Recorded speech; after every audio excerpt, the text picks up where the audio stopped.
channel. What is up, everybody? It's me. RDV? Zach, Eric Breen on a Monday? It's crazy, right? Monday. Thank you, Swedish Chef. If he's ever calling the racetracks, Monday, Supercars! Monday Madness! Last day of the President's Day sale. Everything must go. Did they ever finish the Daytona 500? Did that was another crash? No, it didn't start until 4 o'clock this afternoon. Oh, I didn't even realize that was today. I thought Daytonas were on Sundays. Yesterday, but it's raining so hard in Florida that they had to push back a day. Oh, okay. Really? It rains for like 15 seconds over, then it's sunny again. They have like multiple They've storms. been getting torrential downpours, apparently. God doesn't want Daytona to go. He's like, wait, enough of that. Screw your Daytona. It's a conspiracy. They want you. I don't know. I never understood watching NASCAR and that stuff going in a circle. The Formula ones, they're doing all different turns. You know, the Formula ones. I love those. The one that they did the movie, the Gran Turismo, where it's like you go through the courses and the different tracks. And it's in Indianapolis 500 or Formula One racing. Yeah, give me one of those. Yeah. I love those because you're like your whole half your body's like pretty much. There's no roof at all. You're open and all, so you always have this visor in front of you. Well, no, the Gran Turismo one, it was like a full car. It had a roof. Oh, was it? Okay. I know what you're talking about now, though. You're talking about like the Mario Andretti Formula One. Mario Andretti, yeah, exactly. That's what you're talking about. I think the way my analogy for that is, I can watch golf for hours without getting an itchy remote finger. But if you're not into golf, all you see are guys with sticks hitting a tiny ball that doesn't mean anything until it goes into a little hole. That's me. It's everything that goes into everything to get from that point to the cup is what's fascinating for fans. I'm sure it's the same way with soccer and auto racing, but not being into it. All I see are either a bunch of people running around flopping and a bunch of cars just making continuous left turns. Dude, soccer is actually, when you get the FIFA sports, the playoff stuff, that is actually kind of interesting because those guys get crazy. Like I've seen people bounce the ball off their head and get scored into the goal. Or you see the guy land and his leg breaks. The problem with that is that you can watch a 3-hour or 4-hour game and you may never see a scene like that or a shot like that. That's the problem. So here's my proposal for golf. I want it to be full contact sport. I want to be like hockey. So if somebody pisses you off, you can hit them with the club. Golf is a full contact sport. That's why they yell 4, just in case. Soccer is communism. My girlfriend's really trying to get me to go to a soccer game with her. But enough about sports. We heard the Lucas books. After that. So starting us off with a little warm up before we get to my 2-hour live stream. How many books did you get? I have a short box, bro. Shoo! Okay. That's why I was like, I'll go live on a separate day to talk about the books, to show the books, versus the rest of the week. Good Lord, we're going to be here. Good thing I got coffee. All right, everybody. Hello, it's me on a Monday. I know, I'm shocked. I will still be here tomorrow, or I'm planning to be here tomorrow. I'm shocked. But here. Zach got a haircut. No, not recently. I've had this for a couple of weeks. I think I've just been wearing hats. Oh, that's why. And I've actually been able to upgrade the quality of the camera that I have because of the computer upgrade. Where's your Catherine Hepburn hat? I never had wearing it. She thought it was was cool. a Monkey D. Luffy hat. Anyway. I just gotta say that's a perfectly nice wig. It's glued on and everything. It doesn't move. Wig. This is my normal hair length. Sometimes it gets a little long, but this is like normally what I go for. Doesn't it look like this? Looks like it's perfect, like a Ken doll hairstyle. It's just perfect. Okay, sure. Zach's hairstyle. It's right there. Don't say that. Don't say that. My dad is. It's not receding yet. No. Yeah, I don't think it will. But that used to scare me when I was a kid. I used to think when I grew up I was gonna look like my dad. Anyway, went to the secondhand comic shop and picked up some books over the weekend. Actually, also got some Titans books for my girlfriend because she really likes Titans a lot.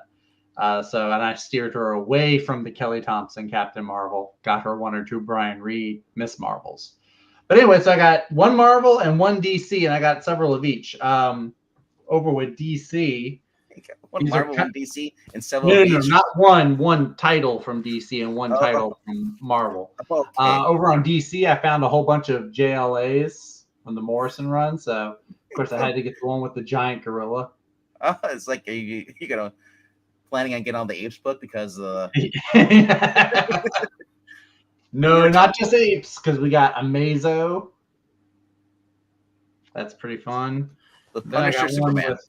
Huh? I said that looked like Punisher Superman or Dino from our reading last night. One with that chemo or chemo. There's some really fun covers. There's like this one where they shrink down like the atom. Then we've got this one right here. You know what that was?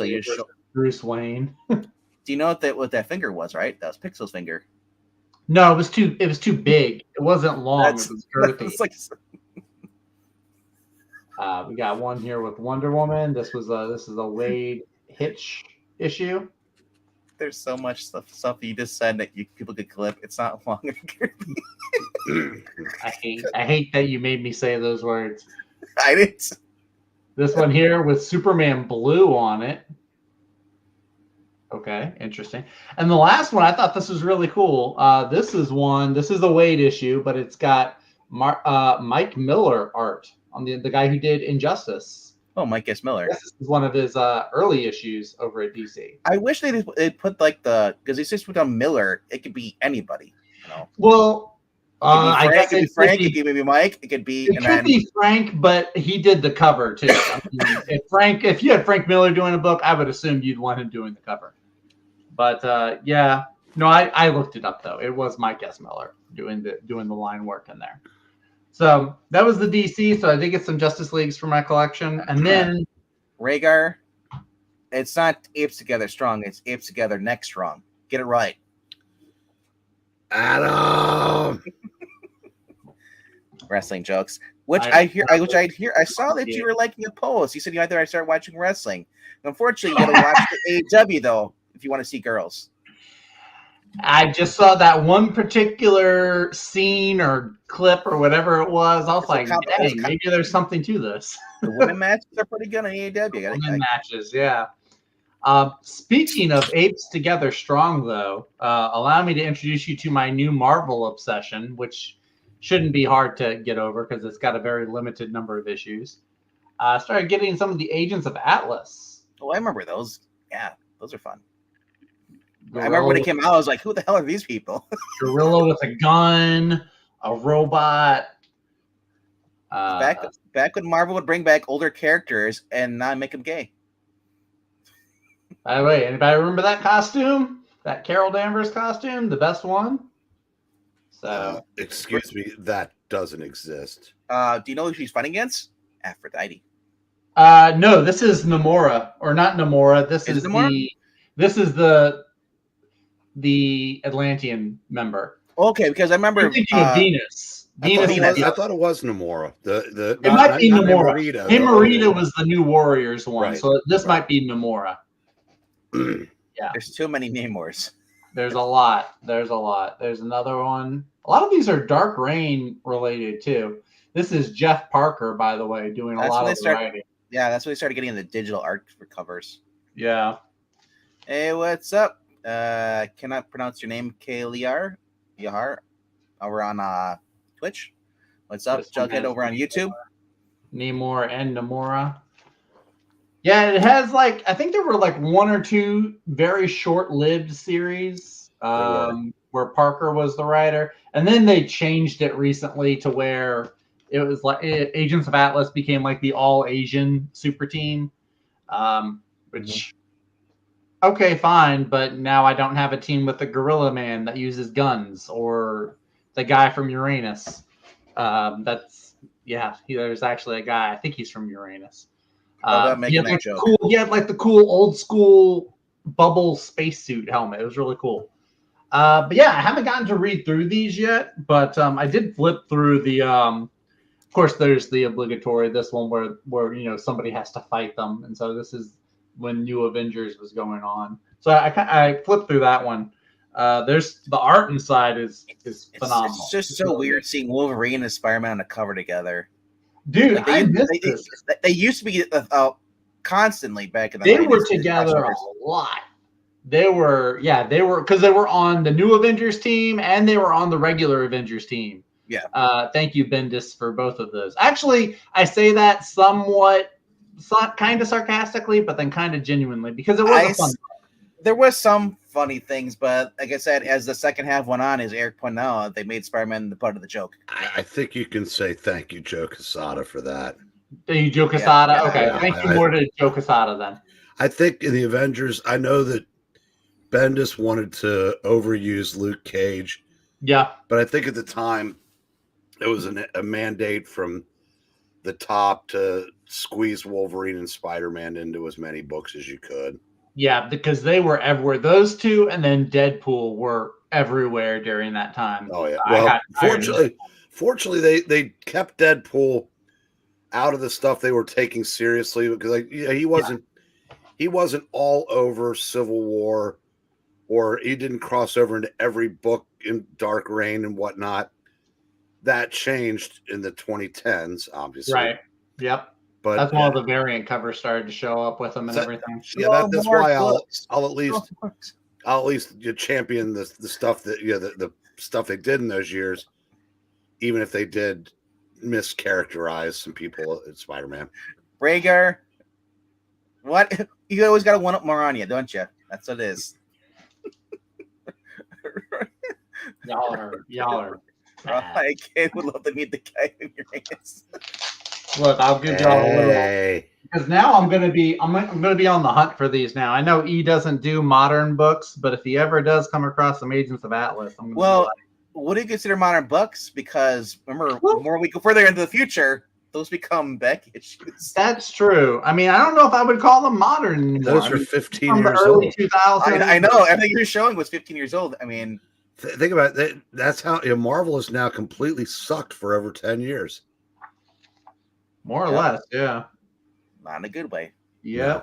They're also really cool. So this book does, at least issue 2, they do this thing where it's kind of like Arrow, like there's the present day and then there's the past. And when you go to the past, it's like the 1950s. And the artist, or at least the colorist, is Elizabeth Breitweiser, actually did a lot of work on this book. I want to say the artist is Chris Samney. I could be wrong, though. I'm looking that up. No, it's not. It's somebody else.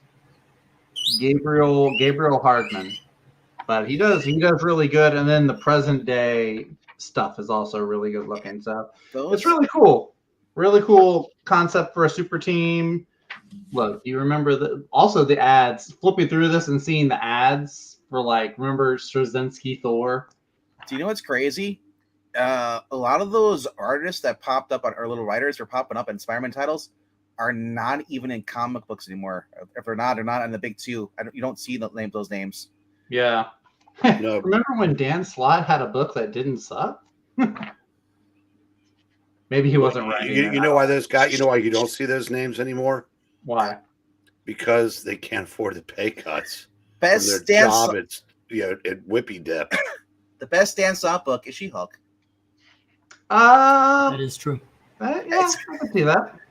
That was like 10 years ago. No, that was 20 years ago. That was 20 years ago? Way longer, yeah. I don't know how much Slott wrote and how much Gage wrote. Okay, Christmas Gage.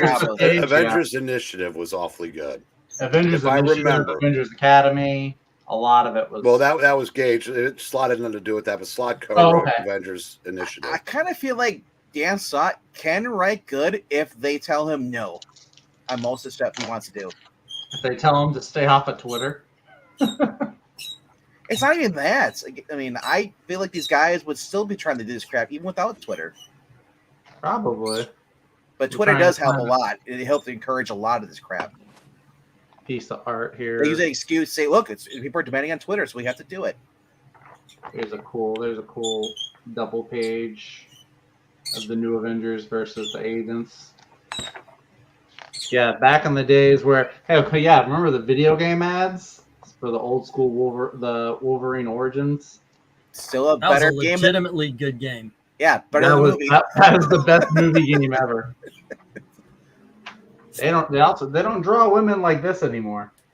Like Venus, like running around. I think the only close you're gonna get to that is in Moon Knight. Maybe. Yeah, you don't even get close there. Not even. It truly. I can tell she's a woman. That's all I need to know. It truly is not allowed in modern comics at the big two. But showing a lot of skin like that with Venus, yes. Yep. Also, you have to have something. Hang on a second, Zach. You have to have something that rhymes with Venus to be able to show that much skin in a comic now. It's fun seeing Spider-Man's webbing her. She's like, "Stop webbing me." So yeah, really fun. Yeah, E, if you ever come across any Agents of Atlas books, you've got a bidder right here. Okay. Agents of Atlas. Agents of Atlas. I heard there's a new artist coming out. Is going to be debuting in Marvel. Her name's Edna Bednes. She's going to be drawing the women. Like you said, it has rhymes with Venus. It has to have to. I'm just saying. Man, I wish they would bring back some of the art from the early 2000s. Heck, I love the art style from the 70s and 80s. To me, those were just great. No matter what book you open up, it was the same art. They also had anchors in those days, and that makes a difference. And apparently, they're not worth paying anymore. And alcohol and cigarettes. They could drink. They could drink at their desk and smoke at their desk, and no one bitched about it. That's true. That is true. All right. Well, all righty. Sorry about that. My woman Alexa decided to start giving me the forecast for the week. Don't know why. All right, but that's it. That's all I got. That was my little weekend excursion over at the bookstore. All righty. Now it's time for the main event. Thank you. You've been a wonderful audience. Don't forget to tip your waiters and waitresses. All right. As everybody saw, I got a huge box in from the auction, so I'll be going. Golly, hey. I don't even remember what the hell I got, so it's a new day for me. Yes, it is. All right. We'll start off right away with I guess this is Xenoscope, I think. Let's fly. Dang! I knew you were going to say that. You just had to one up me, huh? I get the Venus, you got to bring out the flicks. Is that Eric July? Eric J? No, that couldn't be. That couldn't be. To my knowledge, he's not an artist. All right. To my knowledge, he's not a writer either. To my knowledge, he's a better businessman than anybody on this panel because he's got money and we're here. Yeah, he's got. To my knowledge, he's a better businessman than most of the people in comics. All right. I don't know. He copied EVS. He got millions of dollars. Same, you know. I mean, he took he saw the template laid before him and he took it. Unlike DCU, he didn't. He followed the MCU. There you go. Hey, that's everybody does it. You know, if so you can basically, you can thank Diversity in Comics for Eric July's success because he laid it out. Get yourself a big ass audience, launch a freaking Indiegogo or Kickstarter or whatever it was. All right, starting off again. Hey, Zach, there's dinosaurs.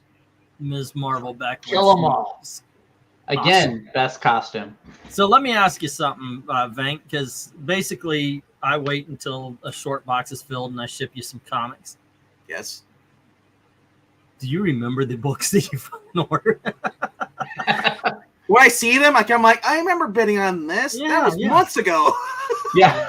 Well, that was me. Whenever I got my books for me, I was like, holy crap, I forgot that I bid on this. If you actually look at the description of this live stream, it actually says, like, you know, let's see what he got because he doesn't remember either. Yes. Cadillacs That was so cool, and people love this in the 80s. Seriously. And of course, what is that? Is that issue number 4? Yeah. Okay. So you had 2 and 4. All right. Nice.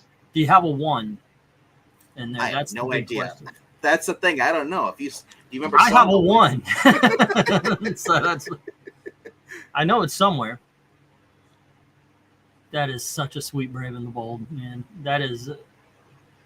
Yeah. All right, Zach, need to close your eyes for this one. I used to have that issue. I'm pretty sure. And then you were like, "Damn it, where's Iron Fist?" I got bamboozled. They bought the wrong one. Cadillacs and Dinosaur had a cartoon. That's awesome, man. These things only sell for $5. I can't get the $10 and $15 that they're actually worth, but I will not stop buying them whenever I can get them. I don't blame you. They're just so cool. A lot of times before I put them on auction, if I have time, I read through them. They're good books. My shop, some are $10 and other ones are $4. If you can get them in really good condition, that is such an awesome issue too. That looks really. Wait, so which Captain Marvel is in that? Oh, that's Marvel. Yeah. Okay. This is in the 1970s before he died. So basically, this is, of course, Spider-Woman was an agent of S.H.I.E.L.D., Ghost Rider, an agent of the Devil originally, and Captain Marvel was a alien spy. So, and they all took a heel turn into good, and this is just supposing what if they didn't do that. Look at those floating heads in the corner, though. Oh, and yes, I did Combat Kit. I'm into war books this time. That is an awesome book. Yep. Speaking of war books, go check out our Sergeant Fury number 4 we read last night. Oh, nice. Number 4. Let's hear it. Hey. I want to hear it from the man. Well, I'm not paying attention. Oh, hey. There you go. Okay, hey, have you been reading the Westerns and the war books that I know you did the Sergeant Rock you just mentioned? Have you been checking them out? I mean, I check them out. I mean, I read the Batlash I had. I bought a while back, at my shop. They're fun. Sometimes it's in the middle of a story, so I'm like, okay, I don't know what's going on, but like, hey, it's great art, comedy. I only know the movie. Does this follow the movie, Eric? Do you know? No idea. I mean, That the doesn't follow comedian. First Kid at all. Yeah. I didn't know that Sinbad from the '90s was in a. Right. Yes. That was a That's what big it's all missed about. opportunity. They should have done a It's Sinbad. not a movie Harryhausen starring film at Sinbad. all. It's all about the comedian. What's up, Entropian Comics? Think I know him. Hello. Oh, let me try to save this out as well. That is the pinnacle, in my opinion. My first review of that was absolutely, I did not like it, and it was very quick turnaround. $2.99.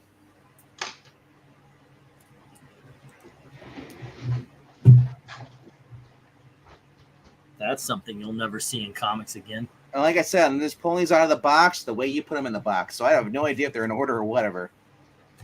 It's like the auction. Sometimes you when Gail puts the books for you, it's like, why are these not together in a lot? If it's really packed in tight, then it's, I don't know if I kept the papers in there for you. They were. But if it's really in there tight, at least one was like, okay, I can get it in here. Yeah. Why wasn't Halle Berry silencer? I know, right? Right? You know what? They say let's make Geeky Palmer Rogue. Let's bring in Silencer. I think she would be good on it. Gosh, I want more A Punisher Christmas book? What? I know. If I would have known this, I would have read this during Christmas. Hey, luckily there's another one coming up. I've seen Kiki Palmer, and she definitely could not be Rogue 97. Yeah. Maybe too when she much was ass younger. on that woman. But she could be. What? The original cartoon didn't have an ass. It was only in that one panel you saw right there. Yeah, I one mentioned that on the panel live just got stream last overblown night. all over the internet. Did you see the one I posted, Sports Ball with Apocalypse? That gave me nightmares. Carmen San Diego. Yeah, that was funny, except for someone really thought they were owning the chuds by doing that. And that's when I realized I'm just getting too old for all this shit. We all are. Right?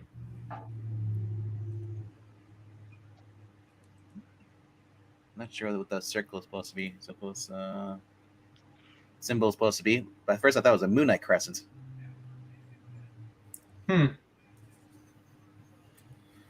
Look, another Valentine's one. Oh, is that Snowflame or Snowbird or the cocaine That's guy? Trickster. It's Trickster. Oh, I see it now. Okay. Are I haven't you seen it in a blind? book in so long. No, it's not the Pied Piper. Am I right, fellas? It's not the Pied Piper. That's true. Yep. Yo, wait, this is Jim Balint Catwoman, isn't it? Is it Ballant or is it Ballant? Because for Balance. Ballant. yeah, 30 years I've been saying Ballant. Yeah, Ballant. But I found out that it's not Simonson, it's Simonson. So I call him Jim B. Yep. That is a cool cover, man. Yo, that is pretty cool. That is a serious cool cover. Sabretooth is best when he's not appearing in an X-Men And book. look, there's no UPC code. There is just that. Just blood. That would Yeah, mean it was to the Mail. comic shops, direct market. Oh, That's why there's the little Spider-Man head where the barcode. Mhm. Hey, I've got a hardcover with that issue. I know. I think that might be the final Is one, that code for something? or one of the final ones. I don't know, man, but That's a good issue, though. Yeah, it only ran for like 25, 23. 23. Man, That's the last issue? it has I Van think so. Zastro for the Oh. Guardians. I know it was in the 20s. There you go. It's 23. Now all you got to get is the first issue and what is it, 17? 18? 16, 17, and 18 are all expensive. Why is that when she did the costume change? That's Mystique. Look, it's a Greg Land cover. That's Yeah. That's pretty good. That's not a bad. That's not a bad cover, Mr. The Lamb. mouth is always open when it's Greg Land. The mouth is always open. That is Yep. true.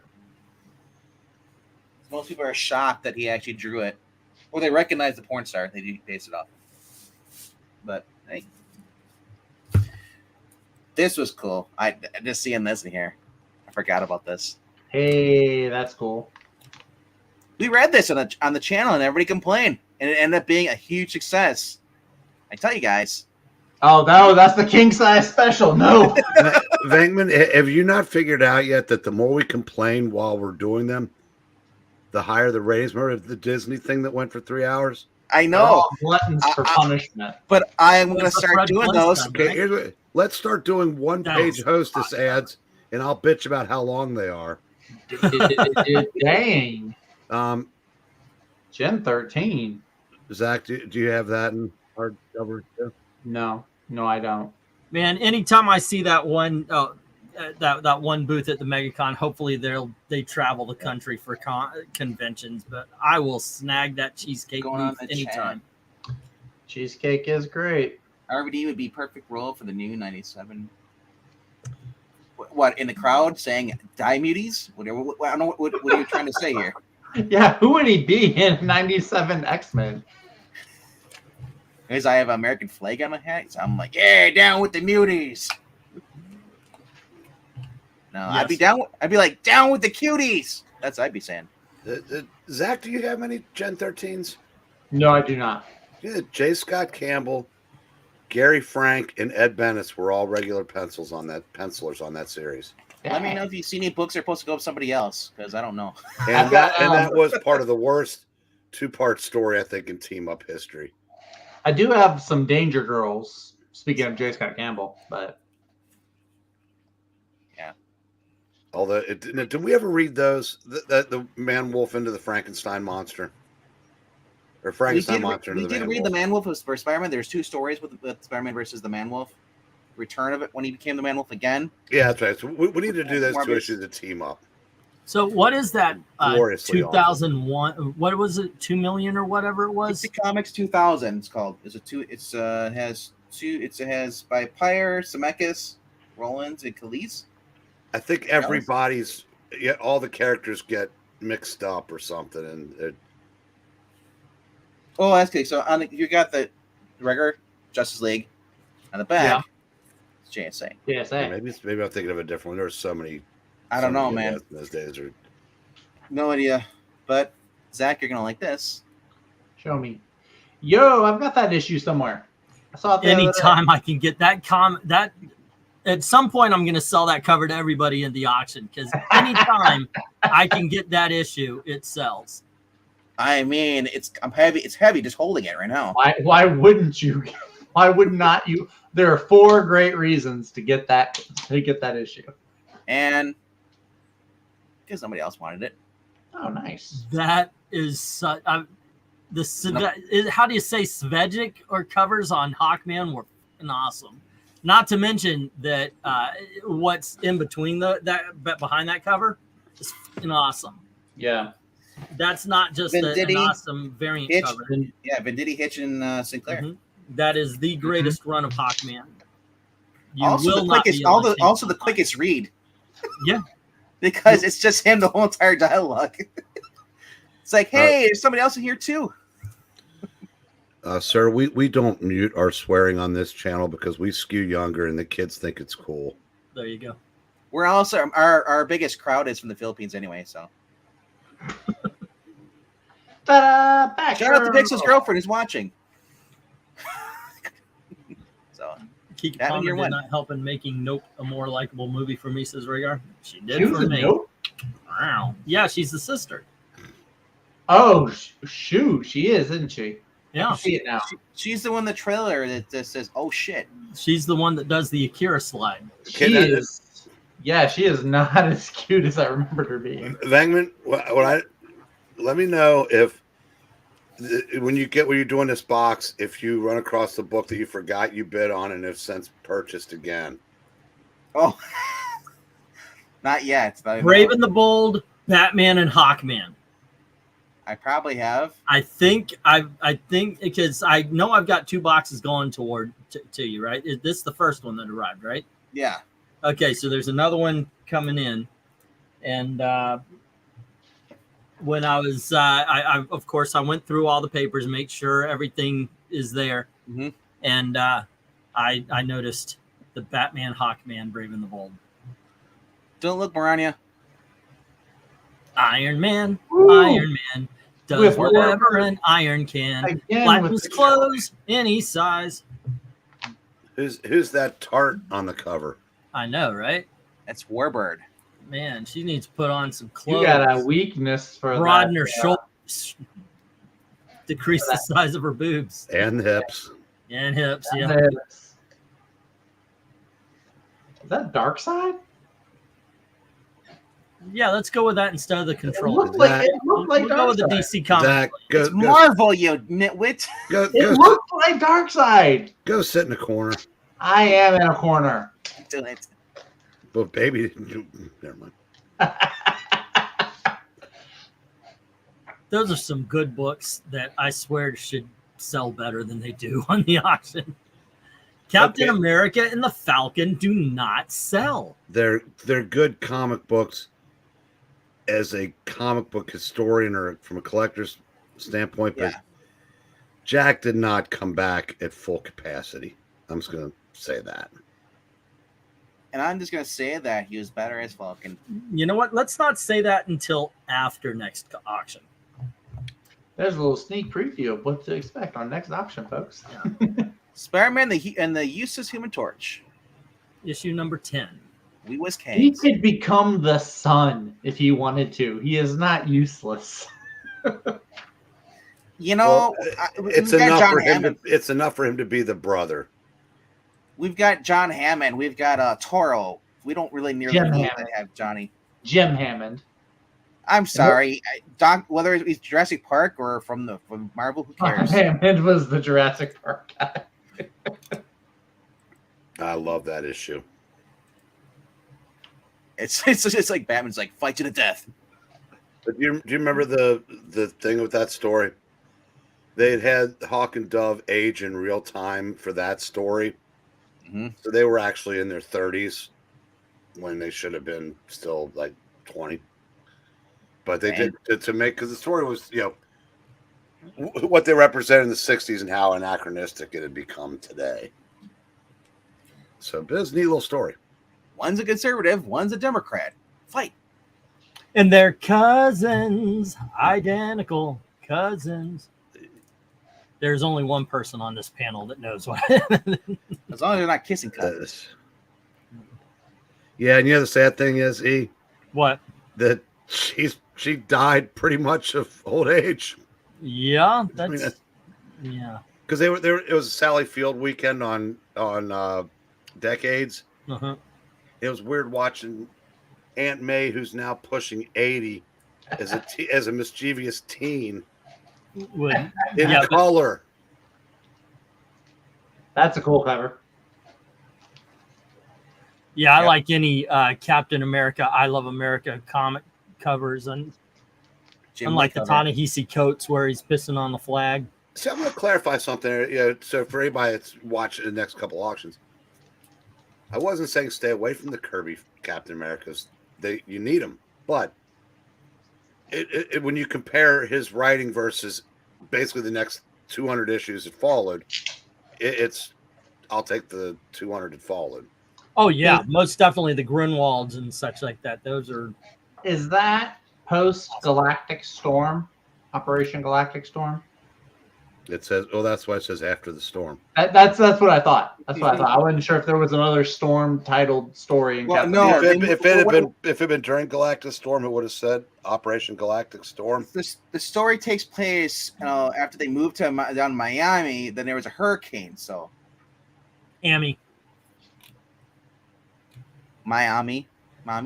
I've lived here my entire life, dude. It's Miami.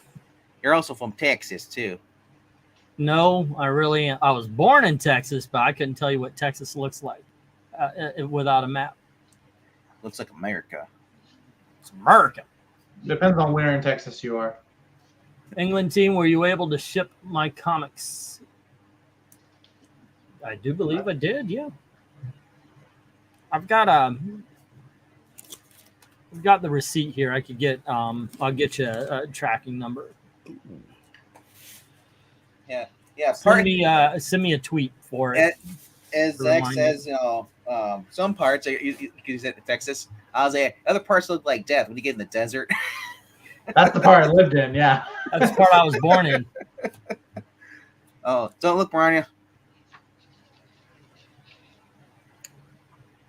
The Mandarin. Yeah, this is Chen Cannon and whatever liquid. The real Mandarin. If he ever finds himself in Canada, he becomes the people Durin.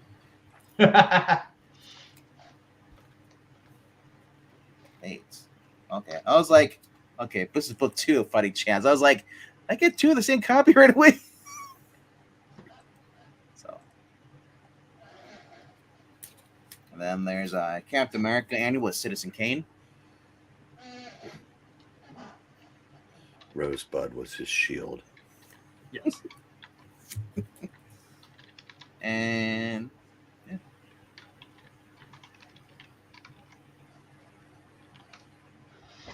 Urban Sign. Outburst Rules. Okay. Yeah. That's a good cover. It's a play off of a Spirit cover. And that's also something you never see in modern comics anymore. The big Rocky title? Well, just messing with the trade dress. Yeah. I feel like I should be throwing the books on the ground like you do in the E. Didn't sell. Drop on the ground. You never see like the disproportionately sized villain lurking over the cover, and yeah, all the things that made comics are gone. We need a Liefeld that can draw feet. Yeah, this is McDaniel. I think this is the artist that was working. Was it the artist that was on Nightwing? Yes. Yeah. Scott McDaniel? Okay. I see McDaniel. I'm like, do I want to open the interior? Look at the interior art. But I'm like, depends on who's writing, though. Like, it was a chore to get through Chuck Dixon's book because of the fact of the art. But otherwise, it was a great story. by one of the Kupperbergs and of John Byrne. Doom Patrol.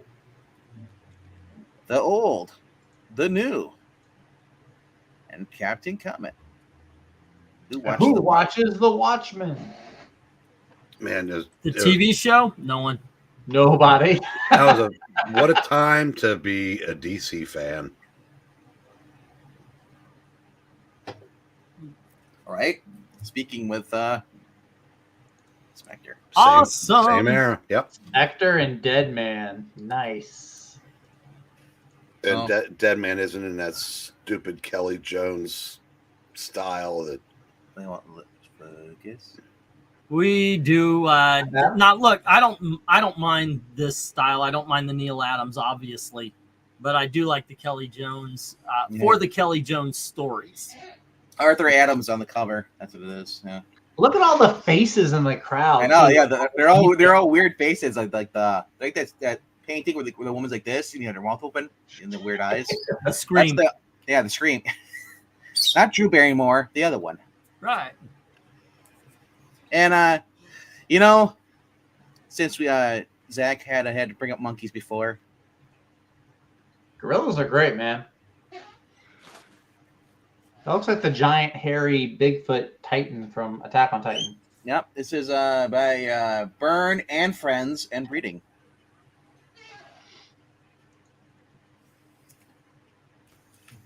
All right. Like I said, these are mixed ups. Like I said, I don't know if I'm getting a full run or because I didn't think I got any full runs or anything like that. But yeah, I can hold up. Who is Steve Rogers? That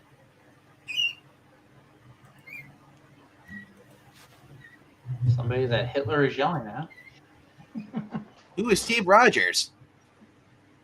Why is Steve Rogers? When is Steve Rogers? How is Steve Rogers? What are you gonna say? Like, oh, that's actually worth money now. No, it's not. Breen's like, I know. Breen's like, crush all your dreams, Bankman. Nothing you have there's worth any money. What number was that Captain America? 215. Yeah. 15. Okay.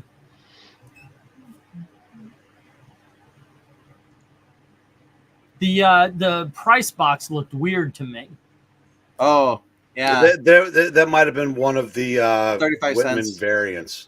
Yeah. Yeah, I was looking at. That's what I'm looking up. I'm looking up Marvel 35-cent price variants, and I don't see it. Yeah. It says Captain America 212, 35 cents error variant, and it does have Captain America 210, 11, 12, and 13 and 14. Yeah, it says a CC in the middle with the 35 cents. 35 cents. That must have been when it went up to 35 for keepsies. So I was just showing this off. Yeah, that's. I remember what shop I bought that the original of that. Supergirl. Yeah, and I remember, it was under 200. Wow. But that is a cool book. Those Millennium things, yeah, those are pretty sweet. Hey, I don't remember where I got that. Oh, shit. Stacking the books on my left, on my side of me, they're kind of like they're starting to slide a little bit. A lot of books. Alrighty. So we're not going to leave for 2 weeks later than what we thought. The car broke down. I'm stuck in the house for the next few days, four days. I think you're talking about tonight because I don't have that many books. That's a cool cover. I like that team up cover. I always like it when Daredevil ends up fighting Spider-Man's villains. Green, what does that say? Double danger at the what? Daily Bugle. Hey, I just got a text from my brother that started with Mom. And I thought, did I miss something? Then he goes, that was obviously meant for Trey. Oh, I thought maybe she moved from the garage to his place. Mom's had no luck getting. Well, I'd say Mom's had no luck getting anything for the last 7 years. Yep. Yeah. The Silver Samurai. Dang. Battle damage Black Widow. Give me that statue, please. Why do you think I bid on these, bro? That Spidey and Daredevil issue inspired a certain segment of the RPG on one season, says Maranya. Marvel team up, Spidey and Ms. Marvel. With the Super Scroll. That's pretty cool. I am a fan of the Byrne Claremont team ups. I think they're all, very fun. Where the 2-part Human Torch Ms. Marvel story was legitimately really good. Is that Red Sonja, or is that another red-haired chick? It's Mary Jane. She's a slut. She's with everybody now. Everybody but Peter. I know, right? She likes a guy with a sword, not a Peter. All right.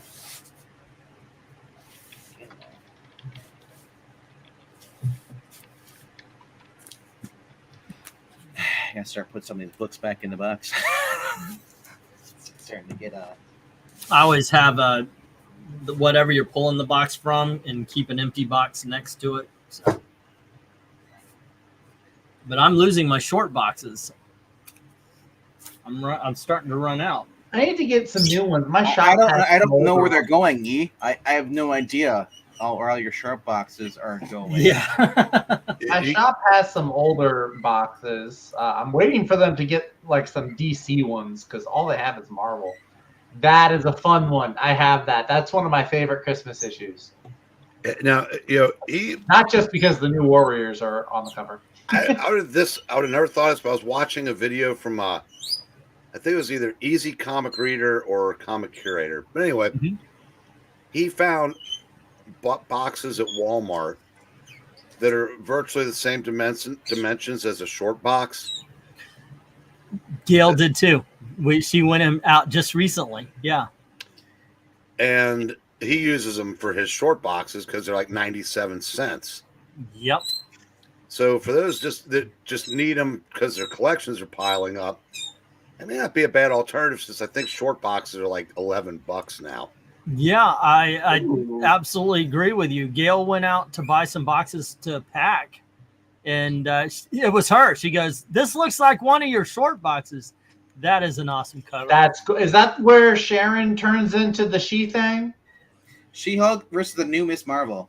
That's what it says. I know she was Miss Marvel, but she later becomes like the She-Thing. Yeah, I don't know if it was in that issue or in a subsequent Englehart FF. Okay. All right. Conan. First Bailey. Belit. Yep. So if you want to read about her being alive, get these books. If you want to read about her being dead, get the new books. I'm not convinced that they're not going to bring her back. Well, they croaked her off in Conan 100, so apparently she's been able to come back before. There you go. So it's Keanu Reeves, right? Nobody stays dead in comic books, no matter what time period.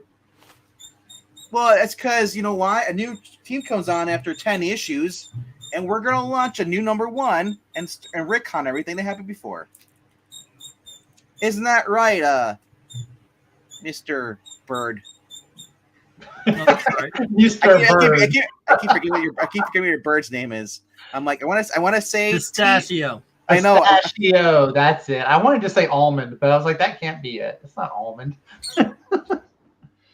Yeah. But see, bleeds back. See? Oh, see, yeah. There you go. Jay says valiant is where dead means dead. Well, it's even more dead if Faith lands on it.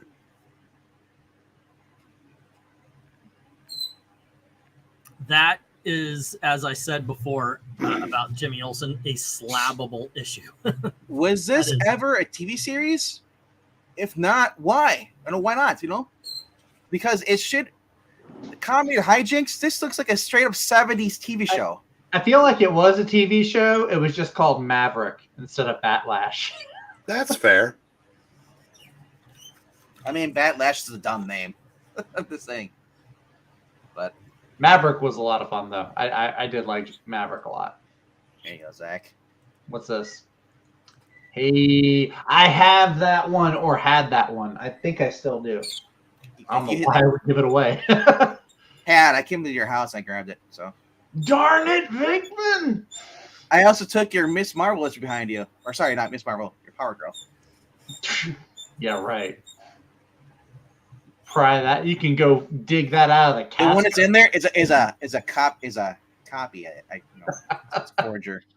I drew it with crayon. How dare you? I just did giant circles for the boobs, so you wouldn't notice. Stick figure. Flair. Also, in this issue is Nemesis Girl. Did not know that Nemesis had a sister. Back when he was a girl, before he transitioned to become Nemesis. And oh yeah, cool. I forgot about these. Blue Beetle. Oh wow, number 1. Do you know what's special about this, E? Unmute yourself. I can't believe I just said that. Psycho Notes. Yes. Oh yeah, that's right. He actually tore a cover off of One Blue Beetle to talk about it on the back. Yeah. Well, fun fact. That's the version E bid on.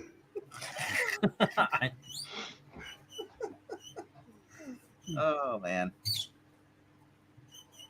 It was in a collection, and all these freaking books had these notes on them. Good luck going through them like it's the diaries from 7. You know, I bought this book off the shelf back in July 1986. Looking at the notes. Gather up all those notes and send them to Howler Mouse. Does he have problems remembering? No, he despises Booster Gold. I mean, it's an irrational hatred. Who can hate Booster Gold? Tim? I love Booster Gold. It's the best. And Lockjaw. In fact, he bought one Booster Gold because he's getting the shit beat out of him on the cover. Dang. I mean, I just love these notes in the back. I mean, that's like a museum trope, history little thing here. So if I ever display these, I could put the notes down on the plaque. Booster Gold is this. And yeah.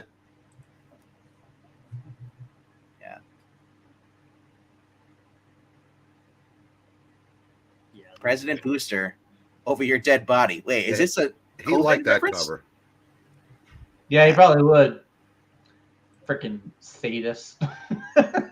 Booster dead body. That sounds like COVID shots. Oof. Thanks for that reminder. I'm surprised that you two kids. Why does it look like he's like strapped into like a tickle machine or something? I don't know, but you have a tickle machine? No, but it looks like one. Zach has a side I don't think we know much about. I know, right? Well, I don't think he's getting tickled. I think something else is happening. Y'all were too busy focusing on where's his foot and he's racist side. yeah, that's right. We just thought you were thought you were racist. We had no idea how kinky you actually are. Y'all just thought I was one of those one-dimensional racists. That is, by the way, the Batgirl is permission to print $7 bills. That is Kelly Puckett, man. I'll buy anything with Kelly Puckett's name on it. Oh, Castle too. So, dang. And if only that said Matt Hardy on there instead of Matt Haley, it'd be worth more. What's wrong with Matt Haley? Well, I'm just saying Matt Hardy is extreme. Oh, okay. Version 1. Well, that is broken Matt Haley. Yeah.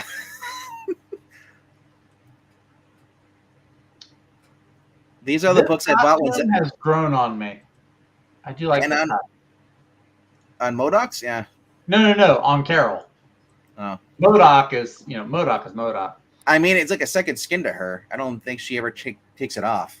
I think it's like she transformed into her normal clothes, but it's still like the uniform. Also, Deathbird. You never see Deathbird anymore.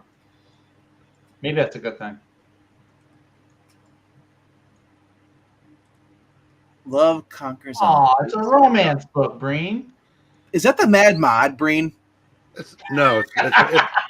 It's a That's the way romance it was book planned, with armed baby. robbery. Nah. Because literally, I thought that was a Mad Mod. I was like, the Mad Mod's, hey, dealing with Supergirl. He decided to forget about Donna Troy. He went over to Supergirl.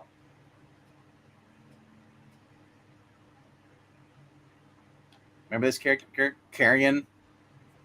Anything he touches, like dies, pretty much, or something like that. That is Frank Miller. Isn't that the second? Pollard, Yeah.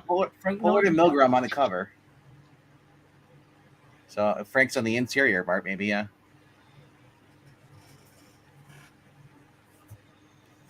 And Zach, I told you, check your wall.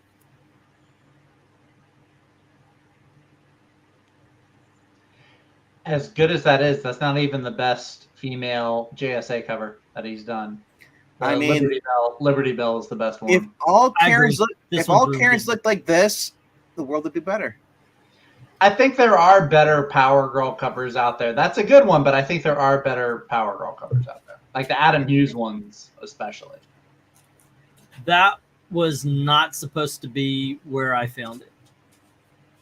I went to the warehouse, and instead of on the wall, somebody put it into the dollar bin.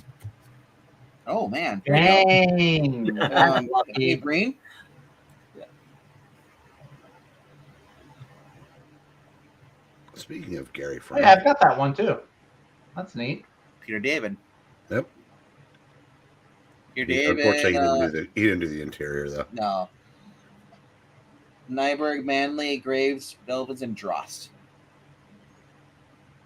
Yeah.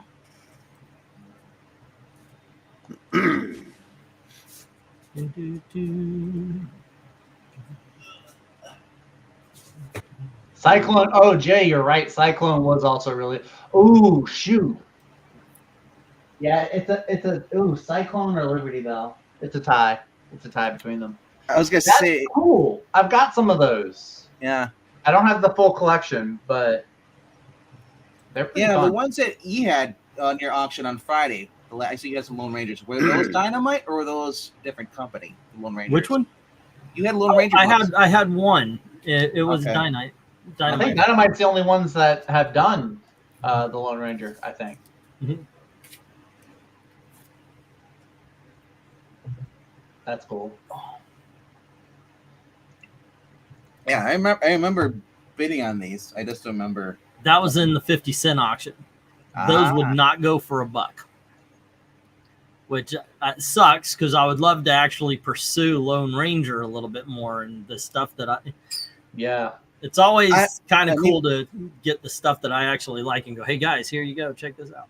This is like when you get hot chicks in there with cowgirls in there. Mm-hmm. Mm-hmm. That's when the book improves. That's why I liked Red Dead Redemption. Abigail. She was the rancher. Yeah. Oh, the first game? First game. Yeah.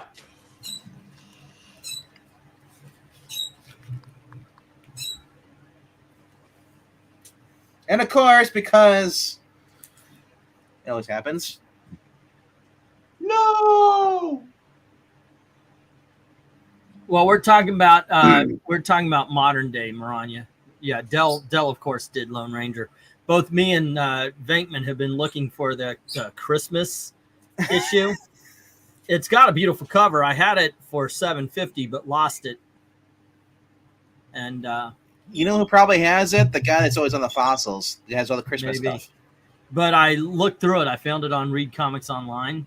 It's not a Christmas issue. The cover's a Christmas issue. Yeah. That's weird. The cover has nothing to do with the story. It's just it's just like he's just putting a grease on there, and that's it. And it's a like, beautiful, beautiful Christmas cover, though. Yeah. I don't know any about this, other than it's Warren Ellis.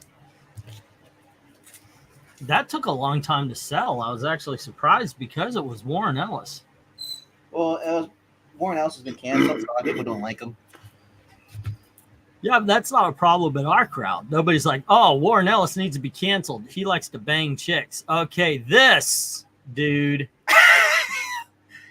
That is a very rare comic. All righty. But I saw one, it sold for around 200, and then that's the only one that did that. So I dropped the price and I said, okay, let's just put it in the auction. I forgot how much you ended up paying for it, but that is like that is 1 in 300 or something like that. So it's very rare. And what makes it rare is that sticker. So don't get the urge to claw off that sticker. It was it was given out at a blood drive, and you would get the Vampirella number 6. Nice. Signed poster is on the inside, and that sticker. It's 1 of 3,000. 1 of 3,000. What did I say? I don't know. Okay, but yeah, point being is. Remember Onslaught? Oh, that's cool. Spider-Man versus a Sentinel. That's cool. That's Ben Reilly. Yeah, and this is the first time he's fought Sentinels before, though. He fought a Tri-Sentinel, if you remember that. I do not remember that. And yeah, that was in the Zdarsky run, where he reprogrammed a Sentinel. Mm-hmm. Yeah, or it was the next Pants. I can't remember what it was, but yeah.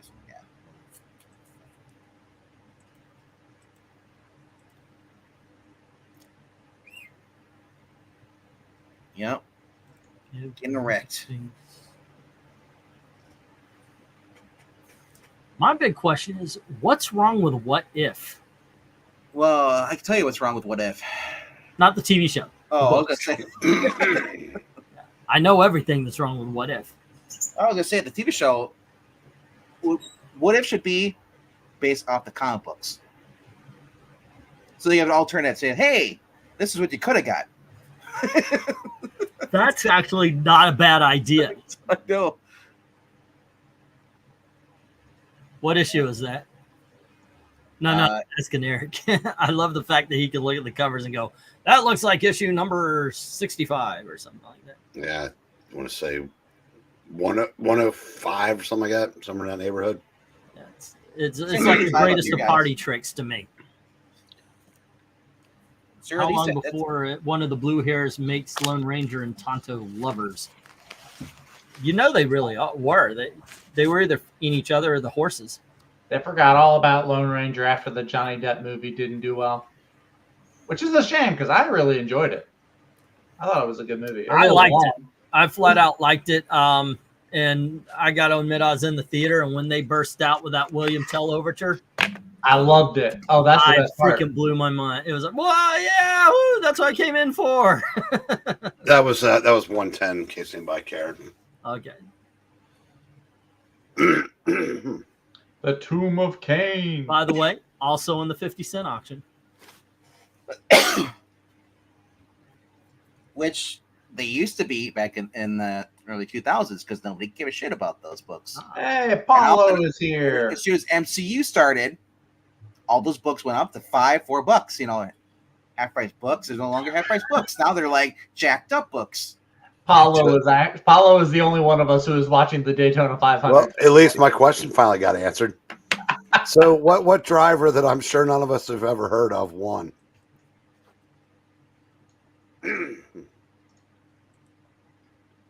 Superman that is family. Sweet, man. Is that one of those impeccable covers that I was showing off, or is it one of the 50 centers? Because I know recently I had there's a tear down here. Okay, it's a 50 center. Yeah. Yeah. I recently I had 2 books that just looked like they came right off the printing press. Last auction it was that Jimmy Olsen, but those were the 50 centers. Yep. The Plastic Man. Plastic Man. I'm a fan of the bright blue and the dark gray or black, whatever it's supposed to be. I kind of dig it. It's an offsetting It's not color. the It's best, like, but I'm going to hide in the shadows. We can still see you. Yeah. Nice. So 80s. Look at that. Look at that Nightwing suit. And then you got the guy on the left who looks so out of place. Yeah, Jericho always looks out of place. I could never get behind Jericho as a character. Jericho from Planet of the Apes, the way he dresses like that. He always looks like a hippie or something. He's like Dr. Zaius. I hate every ape I see, from chimpanzee to chimpanzee. Starfire kills. Magog? No. That's supposed to be? Because The guy with she's in that outfit. Actually, he ended up getting killed by Superboy Prime. Superboy Prime hit him in the head and made it explode. Jericho's perm fro pisses me off. His perm. It's funny. Hey, Eric, did you ever have a perm? Because if so, we really need to see those pictures. No, I've seen. And there are none. I've told that story. Don't teach this. I got a perm and spent that night trying to comb it out. There was, what was it, early 2000s? He was jacked, dude. No, not an alcohol. He was in. It was 1980, 81, I think, when I did that. You really had a perm? Yeah. Oh my gosh, I have never wanted to see anything more than pictures of you in a perm right now. Yeah, that's kind of a disturbing thing to admit, but there you go. Not one of my smarter decisions. Did you have the porn mustache too with the perm? Vegman, I'm 61 and I still can't grow a mustache. Because I was gonna start a goatee because I hadn't shaved in about 11 days. I realized there was nothing there, so I just no.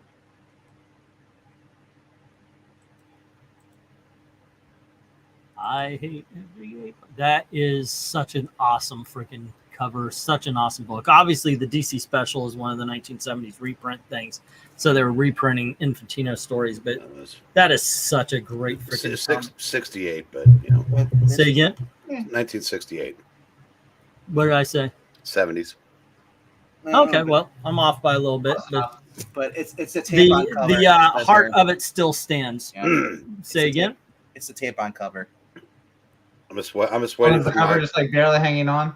I'm waiting for my other son to start buying stuff like that so I can be proud of him. Wait, say what'd you say, Venkman? Tape on cover. It says in the upper right corner in the bag. Means there's tape on the cover. Tape on. Oh, okay. I thought the cover was like barely hanging on, so it had to be taped on. That's what I thought you meant. Okay. No, if there's tape on the cover, if you are unhappy with the purchase, I will refund. He's like, give it back. Yes, for twice as much of the money. Send the book back, and we will. Yeah.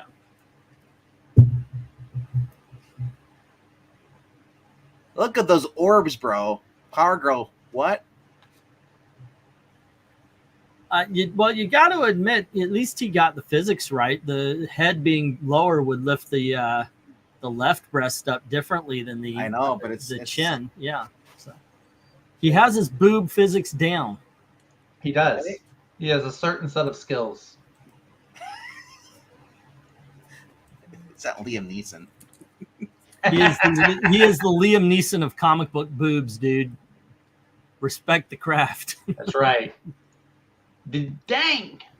Looks like Joe Fixit with metal. Right. The continuing adventures of Burnout, Grunge, Fairchild, Freefall, and Rainmaker. Yes, Dustin Hoffman.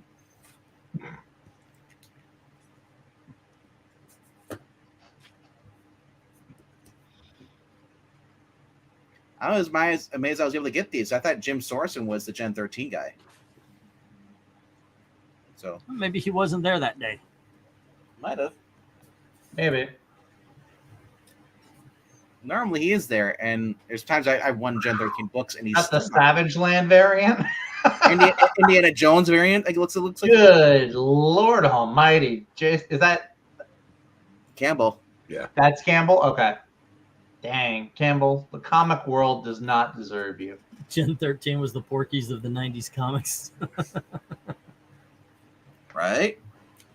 Eric Breen's perm looked like Snoop Dogg's perm. There you go. That is sweet. This is from the cheesecake collection? I don't know. Just a couple of weeks ago? Maybe. I don't know. Huh. I have no idea. I didn't see any cheesecakes or forks. Or Is that bag? Does it feel like more Mylar than like your regular bag and back? No, it's not a Mylar. It's an oversized bag. It's probably a thicker bag. Yeah, it came from the cheesecake. But it's hard to tell. These are Silver Age books, or this Bronze? That's bronze. But I mean, is there a difference between bronze and regular size bags and boards? A little bit, not incredibly different, but yeah, it is a little bit bigger. So that's what she said. Yeah. More pages for your money. Best in buy in comics. June $1. And then, yeah, it's because, yeah, that's what it says. These are the, I don't know why that bag's so sticky. It must be glue from another one. But, is this one? Yeah, you were smart to pull the trigger on that one. Why? What's it up to now? I do know that I sold it for less than what it's going for on eBay, but I haven't checked. I do know the whoever got the first one, they're doing very well as well. Yeah. All right. Put some tape on that book. So now everybody just should bugs me get because the other turtles. It just bugs me because you put the thing in the here on the bottom. I didn't. Oh yeah, that was me. Okay. I'm like, it's just gonna drop out. I mean, I kind of like looking it up, but yeah. So the comic shop down here I worked for used to do that, so I kind of got trained. So this is an awesome book here. Yep. Yeah. The only problem I have with is not the book, but it's the bag, and it's right here. It's all glue. So I gotta take it off. I gotta wipe it off. Interesting, because the floating heads are not in the corner on that one. They're there might have been a price tag or something there, but it was. Oh yes, there was. There absolutely was. It because I'm like, books stuck together. What are you doing? Yeah, me? I got that at the warehouse sale, and they put these big square price tag on the bottom, and I'm sitting there trying to peel it away, but sometimes there's the glue on the bottom. I thought you said blue. I'm like, I didn't drop any ink into the box. What the hell? Oh, they say it's sticky. I hope you didn't blue on the. Yeah, no, that comes from an actual price tag. Yeah. Alrighty. Almost there. We're in the. Are we in the home stretch? Home stretch, get in there.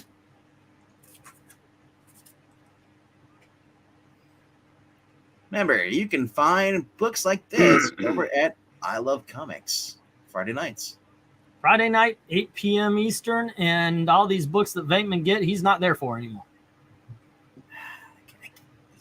I would be there on Saturdays, but it's Gail. Yeah, it's all my wife's fault. Let's blame her. You used to stream every day, then Gail. Then Gail. That is actually true. That's true too. I used to stream every day, and then Gail came back. We got back together, and she saw that you're having fun. She said no. Yeah, something like that. That's how it goes, man. I used to stream on a whim. I would just be looking around because I'm by myself. I don't have much to do, and Outlaw Kid. Number 1 too. Nice. Yep. But yeah, I used to. It would be like, "Hey, I read something that pisses me off. Let's talk about it, guys." Right. So sometimes I would stream 3 or 4 times a day. Now it's 3 or 4 times a night.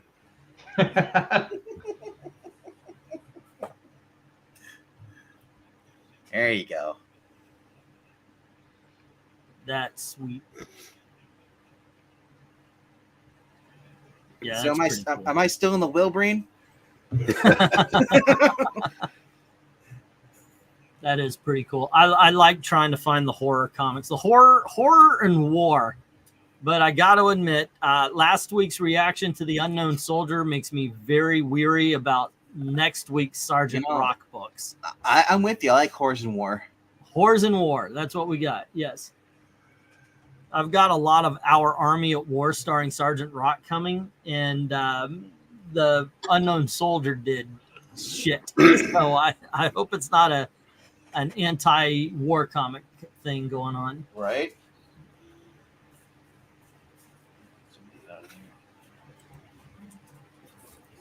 This is all we have left. That's all. That's don't worry about it. That's a month's worth of new comics for me. If I took all my new comics from last month, that's about as much as there is. Now that's awesome. Sometimes I got books I was like, yes. See, Bat. Now this is Selena. Is this Talia or Selena Kyle? Talia. All right. Looks like Talia. I was gonna say it'd be more fitting if it was Selena Cobb for what she did to him in Gotham War.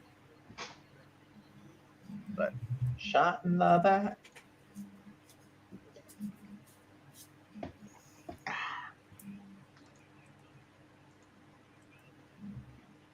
that's probably my most favorite purchase here. Kelly Puckett, Holy Grail. Yeah, that is a pretty cool batarang. Dude, when I saw that this was actually a comic they actually made a comic adaptation, I was like, dude, I wouldn't think they would, you know. I've never seen a batarang that looked like that. It looks like the throwing star. That's pretty cool. That's kind of what Nightwing started using, right? No, he used the whirly birds or whatever birdarangs. I thought. Well, Batman usually would throw 3 batarangs, but yeah, they throw 3 of them, but not ninja stars like these. No, not ninja stars. Yeah, they look like boomerangs. Like if you look in the Batman '89 book that came out, I think it was the second volume or the first one, but he was throwing he had the little razor ones. Oh, okay. There he goes. Yeah, anytime. I might have that one. I think this is from the auction that Trusty and Zach the next day and is like, hey, did anybody buy those books? I needed a pushback there, Zach. Where were you? I was on a date. I'm sorry. You chose girls over comics? That's ridiculous. No, he's hanging out with Trusty. That's what they both do you know why he chose girls over comics? Because he can. I can have both, Breen. Yeah, I remember that one. Even with the scribbling on there, it's still an awesome book. Well, with the condition of it, otherwise, I thought $5 was fair. 1960, and I can't smell the mold for the bag, so I don't. Yeah. Okay, I know you guys have seen me do that. Am I the only one in this group that opens up an old comic? I've done that before. I have come across black mold before, so I don't really do those comic books a lot. I probably shouldn't do it, but don't do it to the really bad conditions. When a book's slimy and it's not a cheesecake, you gotta wonder. By the way, never sent slimy comics. That is not what it wasn't from my auction. Yikes. If you find books that are just slightly water damaged, those are great smells too. Coffee stains. No, there's a lot of comics were in basements that backed up and. Oh, yeah, I know. Well, I shouldn't say backed up, or basement flooding and stuff. My like favorite that. are people who keep their comic books in their garage, and they have winter and summer. It's like, what are you doing? You kind of want to keep it in a controlled environment. We couldn't do it. We can't keep comics in our garages in Florida because it's always humid. Did you see that video? The guy was I think it's Florida with the alligator, and it knocks him out as they're loading in the truck. It breaks free and it hits him in the face, and then when he's on the ground, it just kind of stares at him. Yeah, I've seen that happen before. I mean, not get knocked out, but I've seen an alligator knocked out. But people are saying, like, because they got the hands tied behind the back, they're like, why are they risking that poor alligator? Those racist cops. Racist. Because the guy that zip ties and had his arms behind his back, I was like, he's tied, hog-tied. Yeah. He's like, no one's safe in Florida if I'm getting arrested. Not even alligators. Yeah, it's more Gen 13. Dude, black mold is disgusting. When my grandfather passed away, he had his house was foreclosed because there's a hole in the roof and everything. He had to lean against the lady to swindle him out. So he had Damn it. It was all destroyed, pretty much. There was rats in there, black mold everywhere. Oh, it was horrendous going in there. Like I said, I have mild asthma, and even with a mask on, like they say, oh, it's supposed to keep you from getting sick. That mask didn't do shit. That's when people said, like, oh, put a mask on for COVID. If I can breathe black mold in, those stupid masks on. I'm sorry. And I had the thicker ones too, like the ones that say, oh, you're using the paper ones. You got to use the cloth. I use the cloth one. I just lost a sweet auction. Fantastic Four, Marvels, good Bronze Age DC. That is a great fucking cover. It amazed me you were the only one that bid on that. It amazed me when I saw how Red Skull was originally drawn. Attack of the Killer Tomatoes. He looks like Jaws from James Bond. And I've had thicker ones too, Rhaegar. Yep, thank you, Rhaegar. That's my slogan for president. Nice. Because he's getting beat down? No, because he's fighting lions. Because he's fighting lions and tigers and stuff. It's awesome. Like, there's a black man getting beaten down to cover. Nice, says Zach. That reminds me of my Sunday dinners. We invite the family and our nearest black neighbor. Did you see that on? I think it was a CNN or NBC. They're interviewing a woman in New York, and she's like, "It's nice having this family move in. It's like they're great cooks." And I'm like, "Yeah, I saw that. Oh my gosh, I saw that." She's praising like it's like she cooks meals for us, does laundry and stuff. I was like, indentured servants. Hey, they're getting free room and board. There you go. Didn't the slaves get that also? It wasn't great room and board though. I don't know what it's like now, but it wasn't great room and board. Room, board, and whip, pretty much.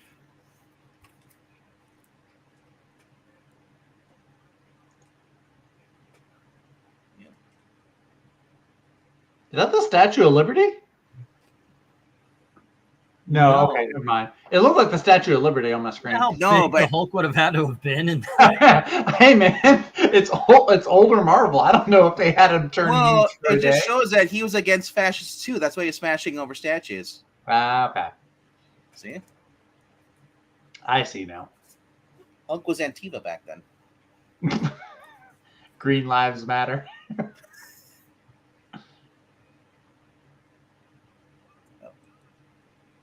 This is number 2. So this is the Silver Age, right? This is the first run? Yeah. Mm-hmm. All right. Well, it would have been, Golden Age was the first one. So since I had this out, this is going to be one of our readings on Saturday. Then we're going to do the first 2 issues. We're switching over from Jeff Johns to the Silver Age Hawkman.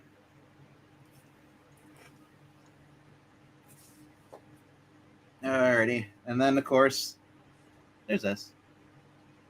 Yep, that was from the Cheesecake. Gee Willikers. There was that one, and then there was somebody got a Lady Death, and someone got Painkiller Jane. Those were the 3 Vampirella ash cans. I do love these. These are Mylar bags, the shiny ones.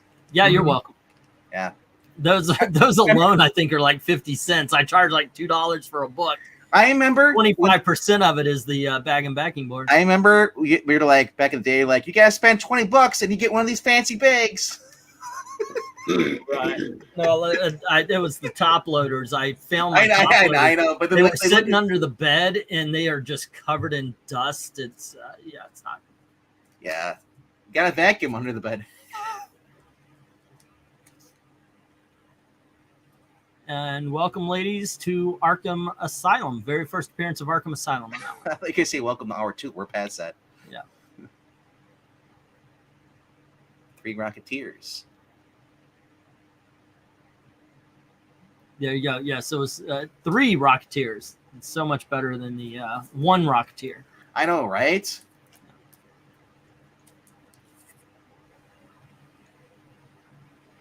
There's some pretty sweet detectives. I mean, 500th anniversary, and I see Hawkman and Honker on the cover. That's pretty cool. But look at the names on there. That's Walter Gibson, Creator of the Shadow, Jim Aparo, Mike Barr. You got Dick Giorgiano, Carmen Infantino, Joe Kubert, Paul Levitz, Jose Luis Garcia Lopez, Walter Simonson. Simonson. Yes, you pronounced it right for the first time ever. Len White, yep, and Tom Yeats. How do you get Simonson? And Simmons, if you want to say, if there's 2 M's.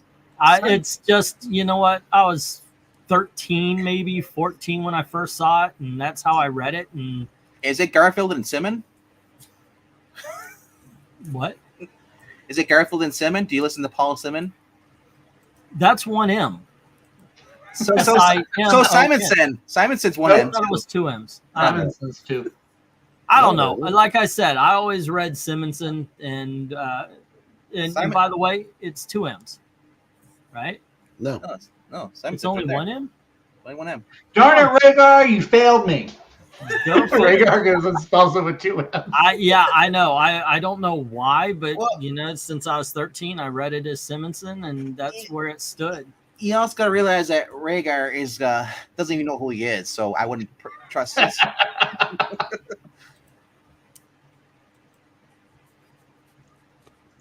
The other one that trusts cool. You guys missed out on. That's cool. Shiny Knight. Although it does have the ugly Hawkman mask. I'm reading the trades on this series right now. Yep. And they are so much fun. But you know what? There's no boot window. I have a hard time with the writing. I think it's Gary Conway and somebody else famous. And the writing. The problem is they'll say something like, and when we're through, you're going to die.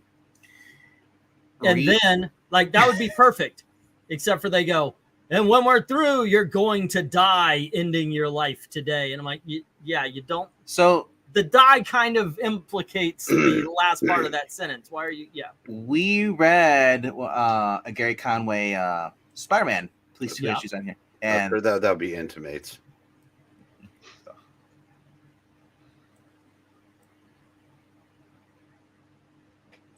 Before the boob window.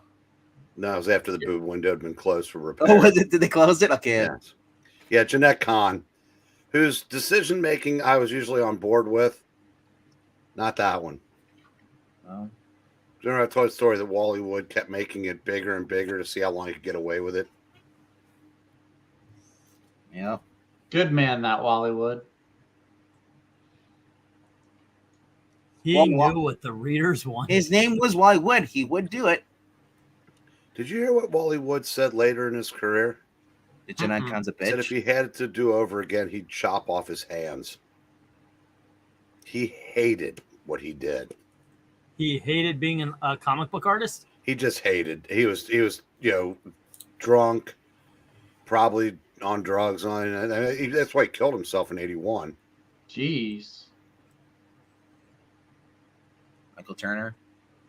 Well, I hate to be cynical, but there's a video there.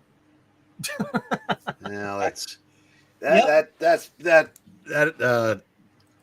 track has been trod over for all right. 5 more decades. Books. The last 5 books. Did you keep the best for last, or? I did. Nice. Very cool. Well, the last 4 are probably the best.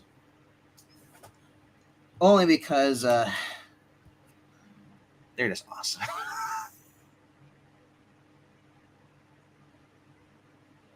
That's beautiful. That's pretty sweet. I remember that collection. When I found them, I was like, son, or when it came in the collection, I was like, God damn it, all of them are not in the greatest of shape. So I could only put $2 on them and still feel okay. But they sold for a lot. They sold for more than $2. Can you read that, Breen? The girl part? Hello! Bud, what are we going to do? I don't like dating Joel. I want to be in new DC Comics. Then sneaking away to spend my time with your sister. Melinda, I got your soda. You bitch! Yes. This is a start of a volcanic action, pain, and heartbreak in this fast-moving love story, appropriately called Cutting Out. Dun, dun, dun. Actually, good art on that cover. So if he murders both of them, that's awesome. Like, I want that ending, like, the love romance, and then it's like, you get murdered. Yeah, there's only one thing that makes you realize that's not going to happen. It's code approved. Yeah. Bum, bum, bum. Alrighty. Bum, bum, bum. The final 3. Eat your heart out once, like, dude.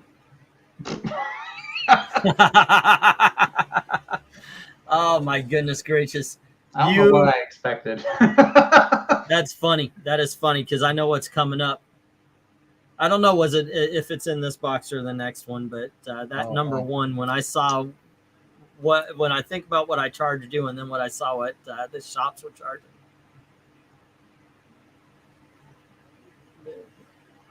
Detached cover, but I'm fine with it. This is number 15. Just finding those things, man. All right. Seriously. Finding freaking Herbie comics are rough. Number 19. This is the first batch. I remember this one. This is the first batch. So that was like $5. I think I put it for $5. Yeah. Yeah. And I think both of them, as a matter of fact, except for the first one. The white cover is really in good shape. So I think that one was a $15 book. This one has the bottom half of the back page and last page. Right. Yeah. Because somebody sent in to get their lollipop or something like that. Something like that. Yeah. It's fat bastard. But I'm telling you, man, Herbie is hard to come by. So the next box is going to have that first issue. Right. Yep. So I sell it to you for $25. The next day I go to the comic shop, see it on the wall. It's got $75 in the same freaking condition. It's one thing if I looked at it and it was mint, but it had the same spine lines and they're like, holy shit! Did somebody steal my copy? It's in the same. They saw you paying money for it. They're like, oh shit, we can get more money on this guy. Yeah, that's probably it. Mr. Butler's coming in. Put that Herbie on the wall. He'll pay $75. Like I said, though. Well, in all seriousness, you got to find the right person because 2 years ago, Venkman wouldn't have given you 3 cents a piece for those. That's right. Yeah, that's true. But you know what? It's kind of funny because I've been getting more Westerns. I've been getting more war comics and finding that stepping away from the superhero genre, it's not a bad thing. Look at the names. Complete in this crazy issue. Plump Lump versus the Black Whack. Tickle Puss rides again. What the fuck? It's just glorious. It's probably not going to. I know it's not going to happen because there's probably nobody that remembers that much, but to even do the research. But I would love a history of AGC comics. Okay. I mean, a book. I mean, it's an actual. Write me a book there, me. All right. Because apparently a lot of it was written by the same guy. He just used a bunch of different names to give the illusion that there was a staff. The whole body shaming, but apparently he didn't care. He just liked going after women that looked like dudes. I lost a really good Bronze Age. It had Bronze Age Fantastic Four, Marvel Team Up, Marvel 2-in-1s. It had a whole bunch of Bronze Age Detective and Batman. Yeah. All right, so that's it for my books. And now I'm at the same thing with Iron Man, Marvel 2-in-1. Oh, it's got the Superpower miniseries. Although Iron Man has not been the seller as far as Bronze Age is concerned. Some ROM, Dead Man, not the Kelly Jones version. So fingers crossed. Zach, I somehow got more followers on League of Comic Geeks for some reason. Interesting. I make one comment, all of a sudden people are like, let's follow this guy. I'm like, I don't make comments on it. I make one little comment on a comic book. I barely make any comments on there. Yeah, that's what is it? League of Comic Geeks. Big Comic Geeks. What is that? League of Comic Geeks. Oh, League of Comic Geeks. It's a website where you can go keep track of your comic polls. It's free. Collection and things like that. Zach, I have some. Do you have this? No. It's a rendition. It was published in 2000. Oh wow! But I almost won that off of in an auction recently. It's got That's pretty cool. It is. I said I didn't. I stumbled onto this recently. I don't know that I knew that was out in 2000. You being a fan of the society, I thought you might. Yeah. Oh, absolutely. I tell you what, I do have. You might have forgot I had this. I came across this the other day as I've been cleaning out my office. But this back issue. Oh yeah, I remember that. Yeah. It's kind of like most of y'all's room came from my. I could stare at that cover all day. Some of my back issues come from actually the shop. You know. Yeah, I'm looking forward to getting my Vampiro this week. It was supposed to come last week, but like I said, it's weird how certain books get shipped to stores and other ones don't. But yeah, I told Gail, I said that because she was like, "Well, I want to move. I'm gonna find." I said, "Okay, here's the thing. We're gonna move, and ultimately, we're gonna move where you want to. So I don't want to. Don't. When you find two houses, yeah, okay, I'll help you pick between the two, but I'm not gonna do all this." And I said, "But I want a fireplace, and you got to make sure there's a comic shop. And do they have conventions? That's another one." But and of course, I found out that where she's looking is just a little bit away from your comic shop, so I would go down on Vampire Tuesday. Paulo. Wow, the phrasing. Wait a minute. Close to whose comic shop? Yours. You mentioned something about one of the neighborhoods she's looking at is really just an hour or so away. So Hulkzilla versus Ghostbusters, Statue of Liberty. Yep, that was that cover. Zach was like, "Is that the Statue of Liberty?" Yeah, but he's asking who would win, though. Paul was asking. Hulkzilla. What do you mean, like? Who would win? Hulk versus Hulk. The Statue of Liberty? Giant Hulk versus that. Hulk, because he can literally just heal from anything. He's like freaking Godzilla. Yeah, I don't like that. When I first saw it, it was in a Peter David comic. It's one of the worst ideas Peter David's ever had. Was it Peter David? Because I remember I was seeing there was Immortal Hulk, and all of a sudden he's like he gave the Hulk of all people a healing factor. Well, there's a healing factor, but like being separated and put back together like Clayface, that's bullshit. Yeah, it was ridiculous. Like it should be like he should be able to heal faster, but if he loses an arm, he should not be able to grow an arm back. No, I agree. No, but it was just ridiculous. He's freaking invulnerable. Just let him be invulnerable. That's true. Yeah, have a much harder skin, like kind of like Luke Cage. But at the time, Wolverine was so freaking popular, it was like damn near everybody was getting a healing. And factor. how the hell did he get cut in part? Because remember, adamantium claws could barely scratch him. Yeah. Yeah. It was Vortex or somebody that was fighting him when they discovered he had a healing factor. It was like, oh come on. It's just I'm not a big fan of the overpower. What is this? If Gale kicks you out, you can go live with. I have never been more invested in the success of this relationship. Yeah, you don't fuck up with Gale. Let's see here. Yeah, I've only come across one Herbie book from my shop, and that was it. And I got that, and I paid like what $50 almost for it. Right now, I'm looking at an auction. Yeah, that was my first book too, and it's going for $50 right now.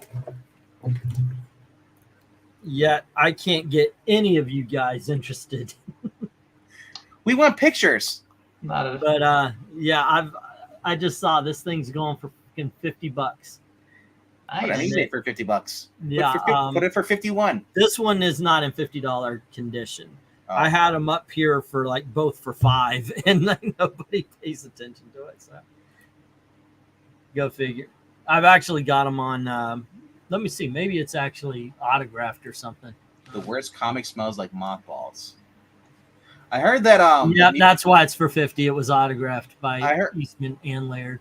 I heard that the new Faith book is gonna have those scratch and sniff stickers, and it smells like food, right? Like desserts and stuff like that. So how much ESG money is Valiant getting to proudly promote something that is literally going to sell 3 figures? That's a question. For a brief, the problem was with Faith is they did a book called Hollywood and Vine, and it was not bad. And they said, okay, well, let's give her own series. And then they wrote a series that was not as good as Hollywood and Vine. It was exactly all the crap we say is crap about the body shaming and identity politics and shit. You know what I'm shocked about is this whole Lone Ranger stuff. Like there hasn't been a race flip and a gender flip, having a black female outlaw. By the way, speaking of, I've been lazy about my reviews, but I read that Zorro. Wow, like 2 pages of Zorro, and then it's straight to the sister. It is not. Wow, they didn't fucking waste time. I don't know, man. It's like the cover makes you think it's a Zorro book, and then you open it up, and you said that is such a bait and switch. Now that's when you realize how much power the Whisper Network has when they got Sean Gordon Murphy to play ball. Well, because they were on his butt for a while because he was doing a cover for Doug TeNapel way back when, and everybody was ganging up on him. I remember. I wonder though, as far as is he still doing with the Murphyverse as far as the Batman stuff? Like, he just finished up the Generous Joker. They were teasing doing I'm sure they are. I mean, if he's doing the art and writing it, I mean, I would assume it would take more time. Oh, speaking of which, I just saw Wes's video. He was saying that apparently that Marvel canceled their X-Men line for July. Shocking. Oh, yeah. I was going to do a video on that, and then I read on it. It's New 52. I was like, this is a non-story, and I saw Wes did a video. I was like, you can't do a video. No, I used to do videos like this too, where you take a little shred of something and you make it bigger. We've seen it before. Yeah, well, Wes told me he didn't feel like waiting around for you. Right, he's going to do his own. But no, what I was saying is I could have done a whole freaking 15 minutes on it when my first thought nowadays is, that's not really a story. I've done that video before. It's just, but that's what's happening. They're going to cancel it, and then they're going to relaunch the X-Men. It's not like they're canceling it.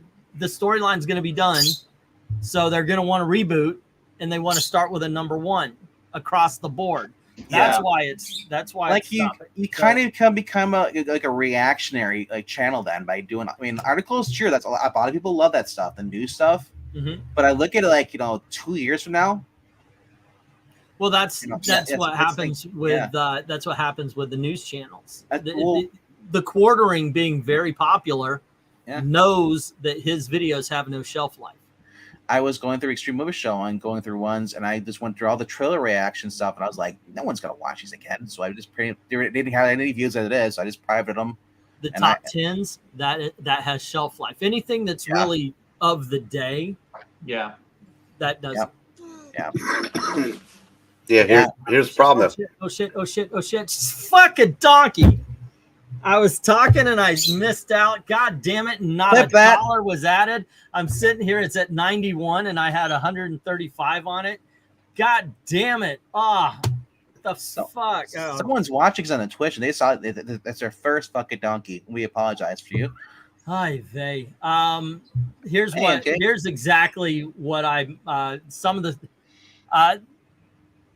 let's see, a 1980s Superman annual. I can't tell the number. It looks like Thor annual number 2, the Armageddon Superman Action Comics, the Eclipso Action Comics, the Adventures of Superman, where he's tied up in things, the Captain America hardbound, I believe it was Sentinel of Liberty, that told his origin story. We've got 1, 2, 3, 4, 5, 6 Bronze Age Batman, the 1980s Dead Man series. This is what I missed out just by the John Byrne. We've got some John Byrne Fantastic Four, some Fantastic Four before that.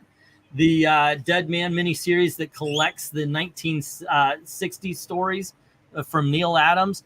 We've got Marvel Team Up, which looks like issue number 50 to 100 here. The ROM issue, the Golden Age miniseries, Superpowers miniseries, both of them. Iron Man from the Denny O'Neil run.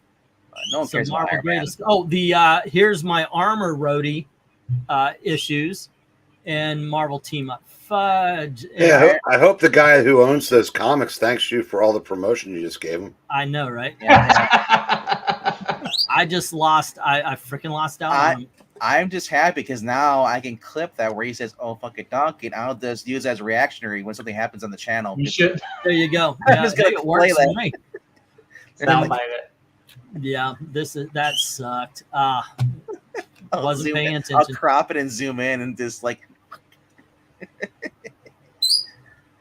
And the next one doesn't end for 3 days, and it's Secret Wars 2, Twig. I don't know any World Tree. I have no idea. Oh, the Ghost Rider from a couple of years ago, some Doctor Strange from a couple of years ago. Nothing. Fuck this. House Is of that the Gil Slaughter? Kane alarm?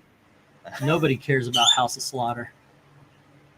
Nobody cares about the Spanish Inquisition. House of Slaughter 2 years ago was big. Right now, a complete run of Excalibur is up at $25. What was the other? We Live. That was the other big one that people were hot on. Yeah, That was the zombie one, wasn't it? No, I'm thinking of something else. It was apocalyptic, right? Was it something that's those futures? Well, was House of Slaughter a spinoff of Something Is Killing the Children? Yeah. It is. Okay. I'll tell you the story. Maggots. It's about two gay guys. That's every James Tynion book.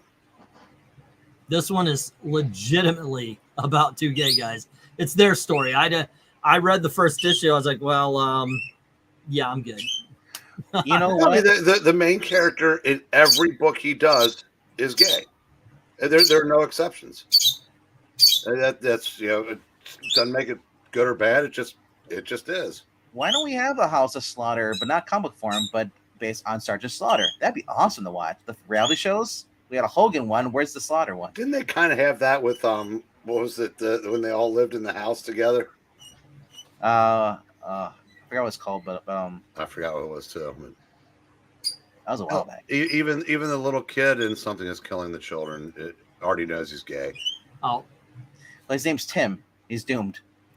You have main character in Department of Truth, Lee Harvey Oswald, but then the other guy, the two guys that he hires, the main one, said it's what he do.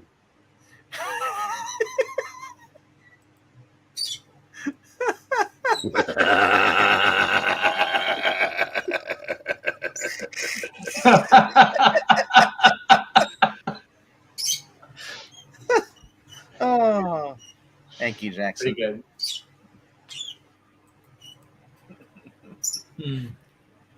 Let's see, all Batman comics. This is Squeaky like in 4 days, and Star Wars plus Mandalorian.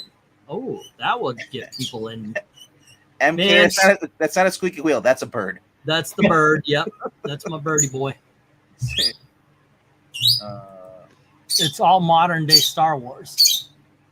Shit. I don't think I could sell modern day Star Wars for shit. He took a little something and made it bigger. Probably not. Although there are some runs that I think are pretty good, I don't feel like modern Star Wars would sell really well. Well, here's the thing: if as far as Star Wars is concerned, if it don't say Dark Horse, or if it says Marvel and it ain't 1970s babies, it ain't worth shit. Yeah, there it is. Not in this group. That is faux show.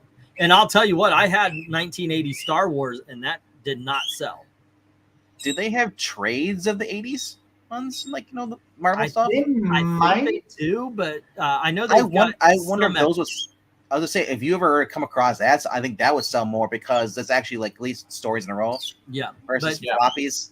I do buy collections. I know. What I try to do is I'll get some, and I did this week. I realized I ordered a whole bunch of individual like big dog books, $5 big dog, that kind of stuff. And I realized that everything was coming out to about prorated. Everything came up to $3 a piece. It's like, son of a bitch.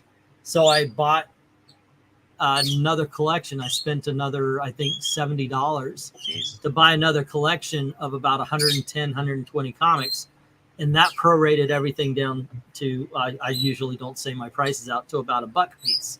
So now, of course, if it's a $5 comic, I'll put for a $5 comic. But now if it doesn't, then I can, everything he buys, he gets it for cheap, and then he sells it to you for thrice the well, I'm pretty sure he gets it even cheaper. I know for a fact that there are people who buy from my auction and put on eBay.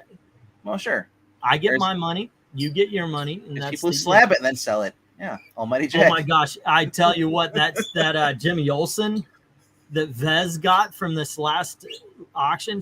Yeah, that's a slabbable book, man. I was impressed with how clean that was. But what you gonna do? That's what happens when you use bleach on it. It just cleans it off. It's good. Yeah, that's. Oh, by the way, that's actually one thing I mentioned. If I could get I mentioned just doing a what would you pay for it auction. You guys smartly advised me away from it. Well, we can do a private exchange. I'll give you a quarter for that. I'll give you a quarter. Yeah, I can do a quarter book. I've got 50-cent and quarter books that I was thinking about doing an auction for. I don't think people can really complain about the price at an auction. You're bidding at a low thing, and if you're competing, it's gonna go up. If you don't want to do that, find someone who has a buy now on eBay. Or look for shops. And here's something that I've noticed, by the way, because I sometimes is $5 too high? Is $8 too high? I've got this book right here. It's issue number 4 of the 1990s run of Turtles. Okay, is $8 high? I see it for $8 on eBay, but then I think, well, with me, and I encourage this, you are prorating your shipping down to about maybe 40 cents a book. If you buy this on eBay, you're adding $6 to $8 as far as shipping is concerned. So, Night, Paulo. You know what also thing is, if you mark a book up and then say, well, I'm going to drop the price down. People retail always, they're like, oh, it's on sale, it's $4 off. Yeah. When you have an $8 book, you drop it down to $4. Now the price you paid for it could be 50 cents or $1. You're still making a profit. That's why I try to get books around that price. But instead of like the obvious big dogs, the one I know, the ones I know, I'm going to $20, the war comics, the things I know are worth that. But I want to make it so that I can sell them for $5 if they're a good. If they're usually $6 to $8, I want to be able to sell them at $5 if I can. And I'm trying to buy books within that 1, 3, 5 set. That's why I do the auction the way I do. And that's why sometimes I get myself in trouble like I did this week. I have $20 left in my bank for the rest of the week. So fingers crossed that no big bills come in. I actually canceled. I canceled my streaming services. I said no, I can't, because all of them are coming in this next week. I was like, oh fuck it, I can't have them. So I canceled all the streaming services. The only two I have is Netflix and Disney. Yeah. Well, one good thing that happened was like Paramount Plus said, no, don't leave us. We'll give you 3 months at $2 a month. Yeah, they'll do that little last ditch thing. Yeah. Let me do that then. So there were like 5 channels that instead of it would have been like $30-something, it's now only 10. So okay. What is currently on the new things on Paramount? Because the only thing I've ever seen in our advertising now is the new season of Halo. I don't give a fuck. It's the same way as Disney. I think Disney with Disney Plus started off wrong. They should have called it The Vault, because people like you and Zach, you're young enough to remember when you were getting the DVDs and you hear, oh, it's going to go back in the vault. People like me remember that we had to buy it for our children before it went back in the vault. So I remember with VHS tapes, it was like that too. The vault it's got a mystery to it that everybody knows.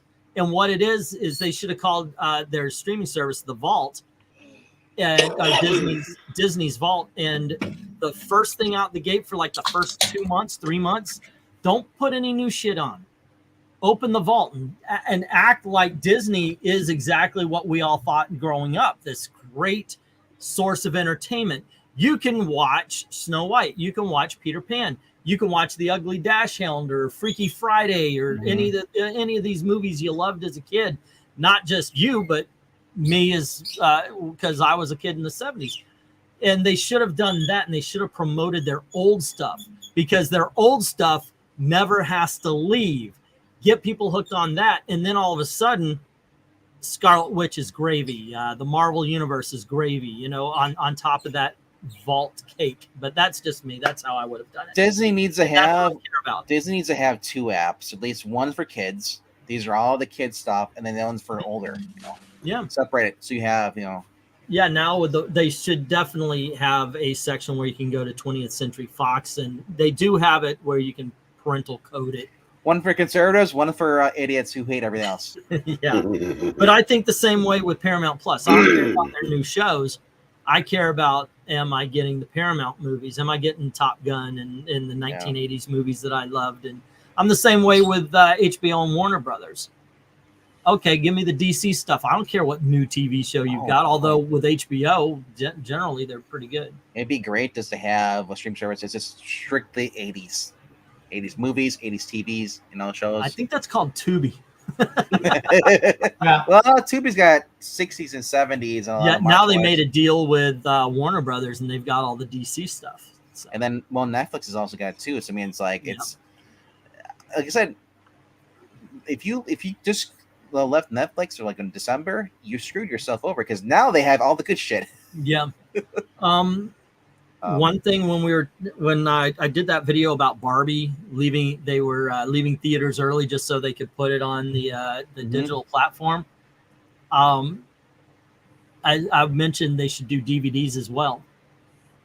Put out before, like, do a 3-month kick on DVD before you even put it out for VOD, because that's one more market, and they're ignoring the shit out of it. Because a lot of people are now waking up to the fact that if you get something on VOD, you don't particularly own it as much as you're renting it. And that's the way you should think about video games too. They're trying to get you to buy all these digital stuff, but you're not owning that game if you buy it digital. So buy it fucking cheap. Like I saw a guy who was taking his old VHS tapes and he was recording off of Voodoo with his VCR. Yeah. I was just like, that's the way to do it, man. Keep that shit around. If you've got for a little bit towards the end of it, they were selling recordable DVD players. And that's a whole nother live stream. DVDs. There's a guy talking about, what's the shelf life, of a DVD? What, 15 years and it rots? It's like, and people are like, dude, what are you, a millennial or a Zoomer? Because I have like DVDs that are probably like 30 years old. Yeah, if you don't destroy your DVD collection, that will last you for as long as you can find a DVD player. If you don't have kids, you're fine. Your DVDs will last forever. Basically, the rule. Yeah. What do we? That's why I didn't. That's why I was mad when I borrowed a disc, or to my sister's kids, and I was like, "What the fuck?"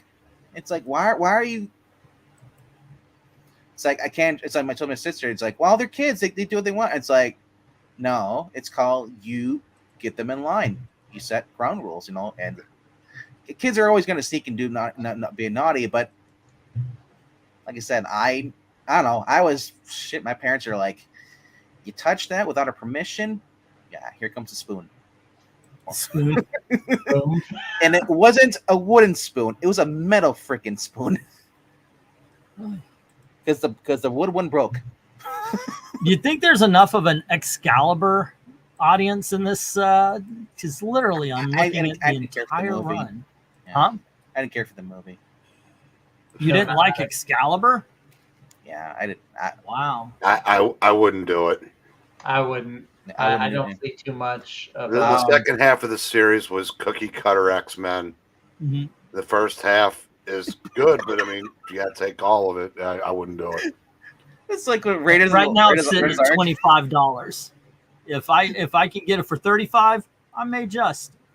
But what are you doing, Raiders or MK? I'm just going to booby trapper. Booby trapping my MK and comic stuff. Or Mortal Kombat and comic stuff. He's just gonna, what's that? A vine with a tree? The one thing that my children did, which I've shown before, is my Frank Miller Batman, which I can't find it over here anymore. Well, I'm gonna tell you right now, you don't even have to booby trap. It's called put your stuff in locked up cases so they can't even get to it. My dad did it with his CDs because my brother kept taking them. He'd scratch them up. My leather-bound Frank Miller collection, they thought it would be fun to let their guinea pig go to town. Where's the guinea pig now, huh? Oh, I cooked them and made the children eat them. But yeah, this is the same copy I bought when it first came out, like 30 something years ago. My parents gave us the DVD parts to use in the car for tiny TV screen on the roof. That's the DVDs that got destroyed. The ones left at home are still around. Like I said, they sell you. You could buy shelves, and they actually have locking, locks on them, so you can't. Like the glass case you see at the comic book shop. They gotta unlock it, just like you have the sliding stuff at Walmart. Occasionally, you can buy stuff like that. It's a little expensive, but it's worth it though if you're gonna have children, because that way your children can just look at it, but they can't get in. Yeah, they're like, I want to play that. No, you know. Oh, sorry, you know. And it's like I said, it's they're fun. I had I have the DVDs, the trifolder, the ones that fold out like this, the wooden ones. Those are cool too. But I don't know. I mean, if you're locking up your porn and your gun, why don't you do the rest of your DVDs? Exactly. Exactly, right? Yeah. I've got nothing to say on the matter. I don't have either. No. I'm looking at an all Batman lot here, and it looks like it's, of course, the later stuff, but it does have some Cataclysm and No Man's Land. It looks like it's late 80s, early 90s. No man trades. Yeah. It's like, okay, I definitely could use some more Batman. I haven't had Batman. No Man's Land, isn't that the other half of Dawn of DC? they're rebooting it apparently too. There's another relaunch coming up. And then one that I will not be able to afford. It's up, Geeky? It's a lot of gold and silver with war attacks. Grumble, and get those kids off my lawn. No, the kids are get those kids off my lawn. They're good fertilizer. Keep them on the lawn. 6 feet under. Wait, I worded that the wrong way. What is it? Grumble. No, Zach is neither his guns nor porn locked up. He said, "Wait, I worded that wrong." Well, I'd have to have it locked up. What about your gun porn? Negative, MK. Negatory. A JP Japanese collection somewhere? Oh, what's wrong with that? Nothing. I just don't have any. Nice. These are the books that did not sell. Do you want me to full screen you so you can show these off? Yo, Donny Cates Thor? What? How much is the Donny Cates Thor going for? I asked for $1. What? I'm about to. What is it? The first. That's the Thanos with the Black Infinity Gauntlet. Yeah. Yeah. Well, I was gonna say there's the Black Winter one. No. That's the Infinity Gauntlet of color. The GOC, the Gauntlet of Color. I recommend these, Mr. Terrifics. Also, Maestro is a really good story. But these were books that people rejected. There wasn't a lot of people watching, by the way. That was last week was the lowest viewed auction in the history of the auction. Did you say Mr. Terrific or the Terrifics? It was. I'm sorry, Mr. Hero. I said. Oh, Mr. okay. Terrific. I was about to say the Neil Gaiman. Okay. Technophage. Yeah. I heard. I was thinking the Terrifics. DC Comics History by John Ridley, visual history. Oh God, that book sucked. And it's called History. I know. On the From the Long Box. You know what? I'll bring those reviews over. Fuck it. It's. I'm doing that anyway. I'm abandoning From the Long Box. It's done shit. I'll put stuff. I'm using it as an archive from here on in. Anything that's on this is going to go to From the Long Box, or on I Love Comics. It's going to go to From the Long Box. But there was one video I did that actually got views. Otherwise, it's like, okay, here's 10 views. And hey, if you want to see if they do well, you can put them on my channel. Let's see if they do anything. Okay, well, if you want. But yeah, nobody was interested in the Badger this week. But it was the lowest viewed auction in the history. Yeah, even Black Cat. I fell asleep during the last auction. We know, because you just dropped out. Yeah, you came in and you were like, you said nothing. It was like, hi. That was the one time me and Breen came on, and Breen didn't talk the whole entire time. No one questioned anything. Jeez. Supreme number 4. Supreme's pretty good. And Zach with 3Ks doesn't have the testosterone for guns or porn. You know, the Pit got talked about so much before I got this collection. I thought, all right, Pit's going to go. Well, when people found out there's not Brad on there, they didn't want to. But no, every issue was ignored. My favorite part was Pitfall because he kept throwing it on the floor. Oh yeah, yeah. We got I had a decent. I couldn't resist it. It's the Pits. It's the Pits. Yeah, Max, the 1,000 Nights of Snowfall. That was a pitiful line of humor.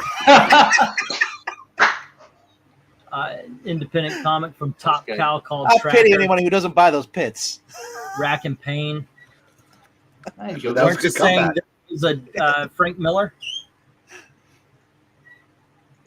Frank Miller on a Spawn? Frank Miller Spawn. Issue Dynamite. 14. Yeah, there's like 4 issues in a row where he got big name creators to guest write an issue. The Walt Disney's Donald Duck Adventures. That didn't go? Donald Duck stars and Maharaja Donald. Really? That's a great story. And then 2 books I would highly recommend are the Project Superpowers. How much is that Donald Duck book? I was asking for $1. Put me down on the list for a book. Easy is right. Frank Miller's stuff has been pretty god awful lately. Yeah, put me down for that Thor number 6, E. Are we doing an auction now? I'm offering you $1. Are we doing is this, what do they call it? A claim auction? Add it to my tab. Add to my tab. Ring me up. I'll take that giant size X-Men behind you too. Actually, I could do that because I've got Vezerins already set up. Marania, are you still here? Say go. If she is, I wouldn't admit it. Yeah. Well, yeah. Somebody said earlier that Iron Man sucks. Ooh. Only to see if she was still here though. Yeah, but that wouldn't chase away Maranya. That would no, that would light a fire or something. Throw gas on the fire. RDV wanted the Don Duck. And she says go. Go! Go. There's some early Power Girl with the window. Hey guys, okay, they started the precedent. So if you guys see something that I'm showing that didn't sell last week, I'll put it on your page, and we'll settle it with the next week. Who has more comics, Englentine or Eric Breen or Zach? Eric. I sell comics. Well, Eric. Now, Eric also gets comic books that aren't his that he's grading, so it's not really. It's like a comic book store. Okay, my comics almost all fit in my closet. That's one small part of my house. Breen's everywhere. Eric in his prime and me in my prime, like when I was really buying a lot of comics. Eric, because maybe 19-year-old me had a similar collection than 19 or I guess you would be. 26-year-old Eric we would probably have we were the closest at that point. Yeah. I can't not make a joke. Zach, I'm glad that you're out of the closet now, so you have room for your books. Because I before I got married, I was an incredibly huge geek, and I actually had all of my key issues hung on my wall. Yep. The highest were the highest value, the lowest were. Is there a request for the auction? This is a be on the lookout, a bolo, Liberty Legion. From our premier Liberty Legion. Okay. What number is it though? 29. All right.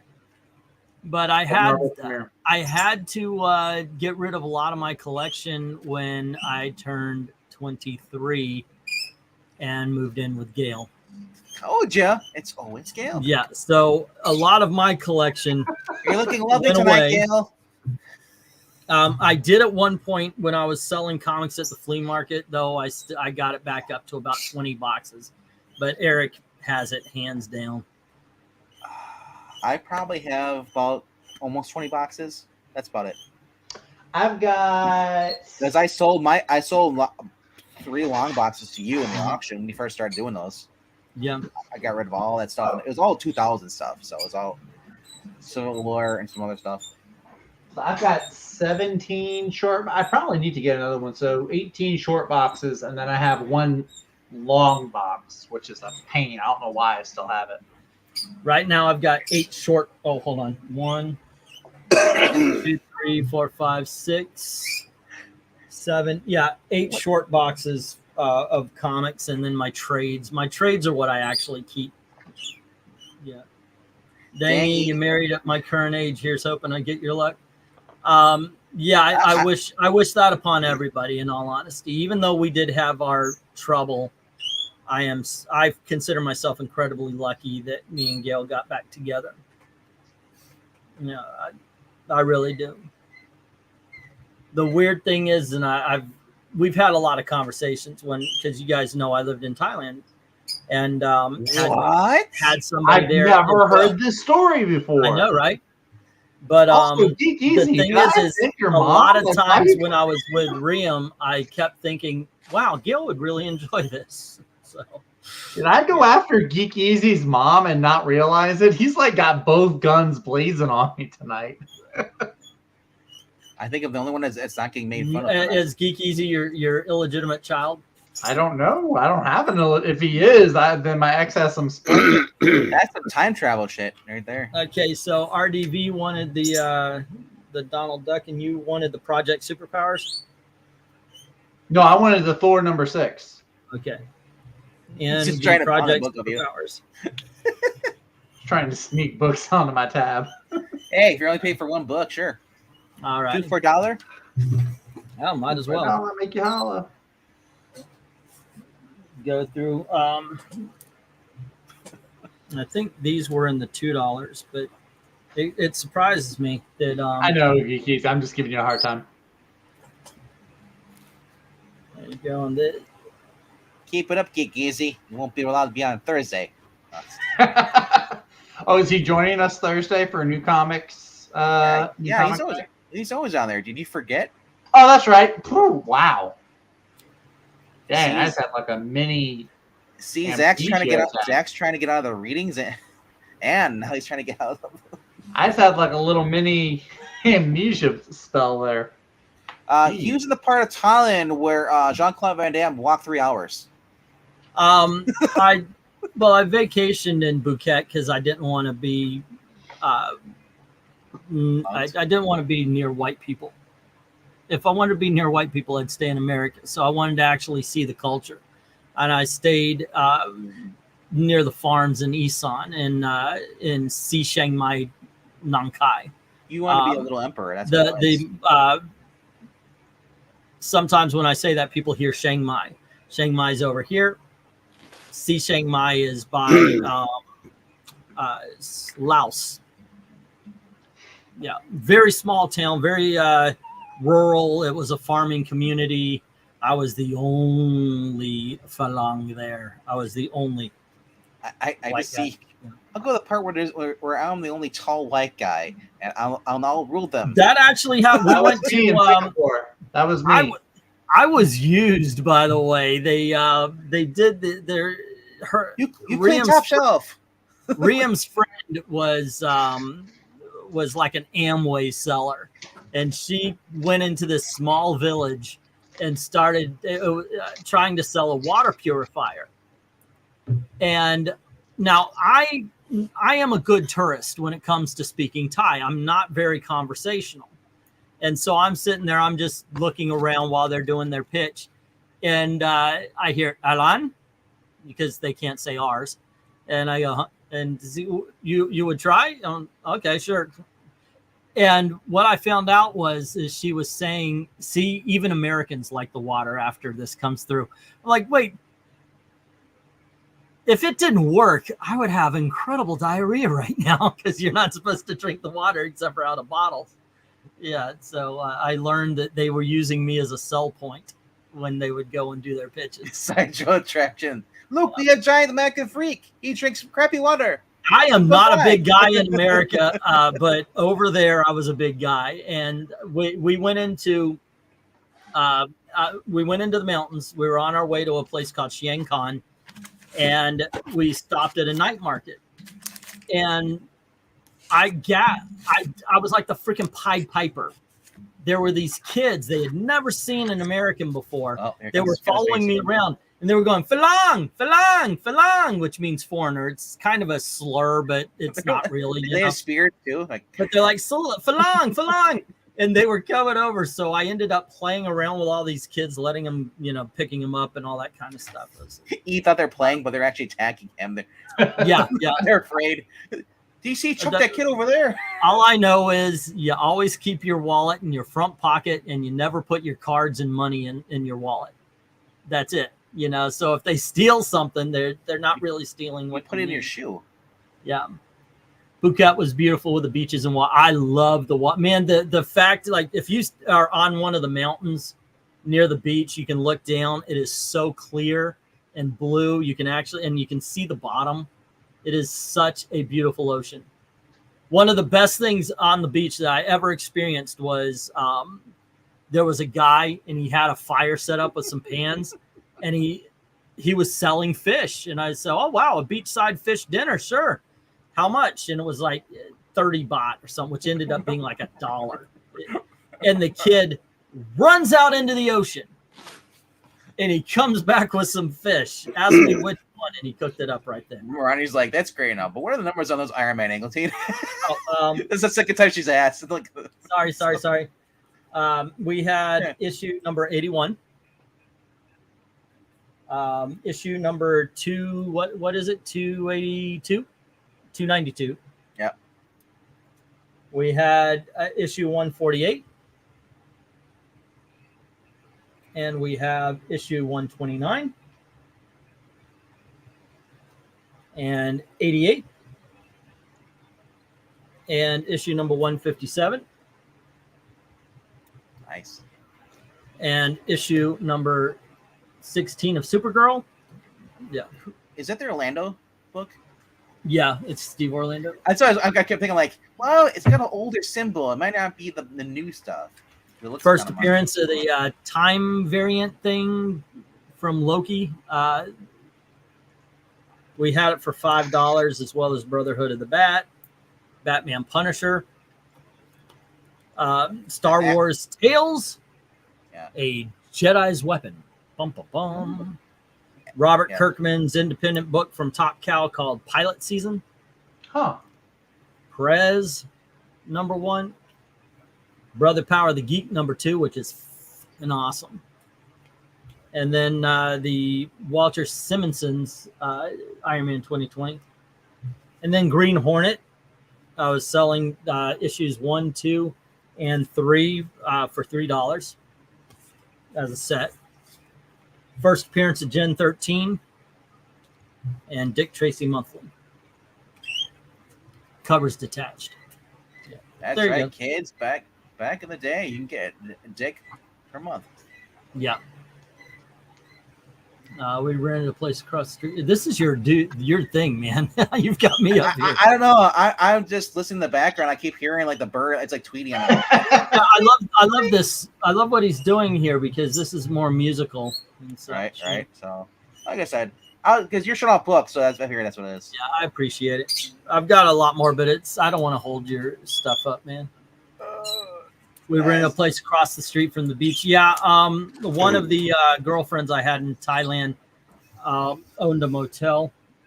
She actually built another one in Mukdahan. I just imagine you being in Thailand, and then they're so short, and they have like you get top shelf clean. Oh, actually, yeah, ceiling. It's like Riem owned a rice farm, and so they said, "Oh, you come and help us on the rice farm," and they were taking these scythes and cutting rice, and I was like, "Here's 3 sprigs." They actually told me to go sit down, but then when it came time to carrying the bags, the Thai people were carrying these big 100-pound bags of rice, but with like 2 of them, one on each side, and I was like, here you go, you know. All right, out of those, I need 81, 88, 148, and 292. All righty, Maranya. Give me one more week, and then they'll be yours. King Spawn. Actually, we'll be getting a Spawn because in order to continue the story from Scorch this past week, it goes into the anniversary issue. Cool. I know. I'm like, no, I gotta grab normal Spawn. Yeah, next week is going to be. I sent a message, guy. Can you please get these on Thursday, not Friday, because that freaking killed us. It was rough, but it's going to be. It's going to be. Oh, hold on, just a sec.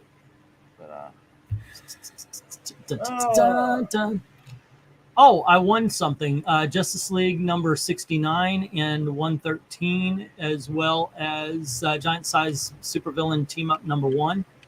Next week, Captain America 188, 197, 4-color number 283 from 1950, GI Combat 149, Heroes for Hire number 13.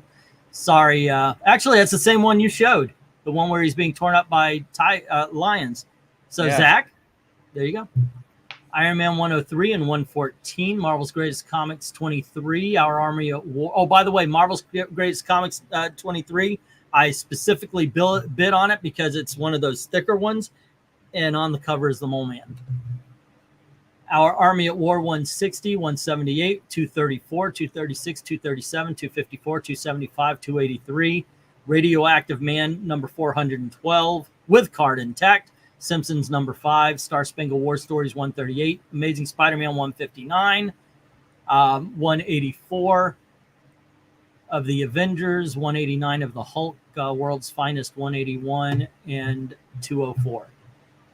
Those are the ones that are going to be $5 to big dogs. Otherwise, a lot of X-Men and so forth. Such. Oh, there's like really no. Thank you for letting me shill. Usually you're shilling your channel on my stuff. Well, I figure I'd let the guy Shadowban actually get out to the people. It's kind of nice of you. All right. Dick Tracy. Yeah, I think Quinn's right. There is going to be a new Dick Tracy comic. A new Dick Tracy ongoing comes out in April. Yeah.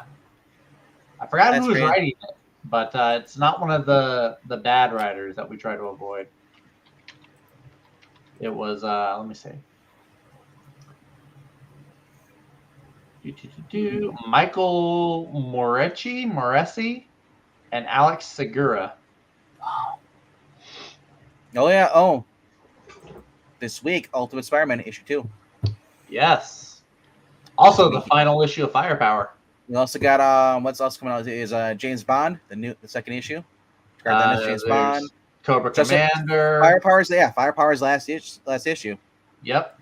Superman, World's Finest. It's a big week for me actually with my pull list this week. I was looking as I was scheduling the top 5 for this week, and I was like, Zach's got a lot of books. I do. Because all this happened to drop, and I was like, well, because especially when you get Cobra Commander, because for some reason I didn't have pulled, I was like, oh shit, I'd go through my pull list and like, I get this, gonna get this, and I was like, I went from like 4 books to like 10. Yeah, thankfully the last few weeks have been like 3 books, 4 books, so I've just been socking that money away and saving for this week. Also, issue 3 of The Agent comes out this week, so I'm excited about that. Because my shop's actually ordering it now, pulling it for me. We don't have to worry about at least too much overlap this week. So no, like I said, I think we'll have about 3 books that are probably in our top 5. It might be the same. But Betty Boop's been in comics. In case asking. Oh. Yeah.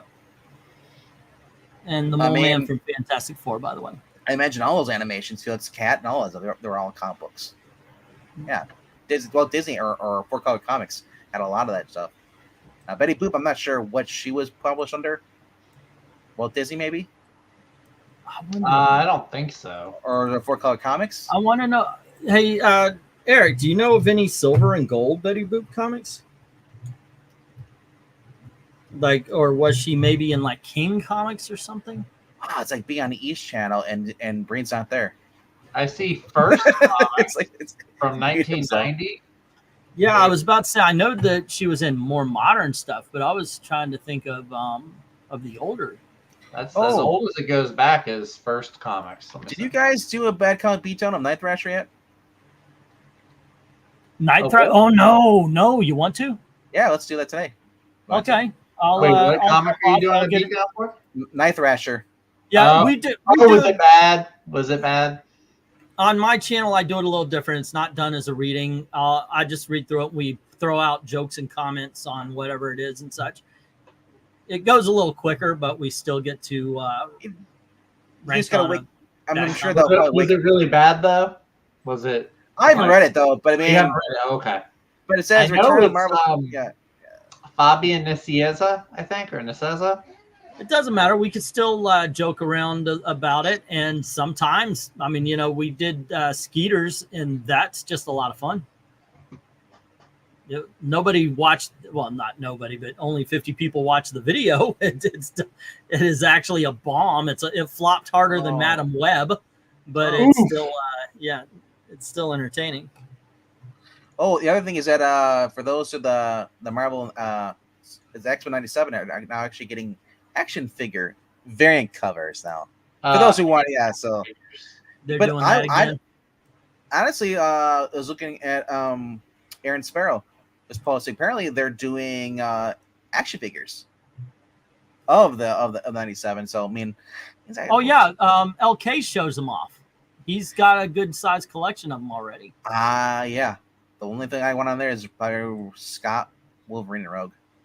I don't really need a morph or one of those weird ones. But next week also I'll have the first appearance of Morph in comics. I'm making a pizza, says Eric Brain. Oh, it's nice. Pizza, cowabunga, dude. New York City. I'm gonna have to see about dinner here. New York City. See, Zach's a curmudgeon. He doesn't do that anymore. I didn't do it. I didn't like it when we first started doing it. What, the New York City bit? You are a Scrooge, man. I'm not a Scrooge. Just y'all tried to fit it into everything. It was like trying to fit Cinderella's glass. I don't. But there's times where it naturally fits in.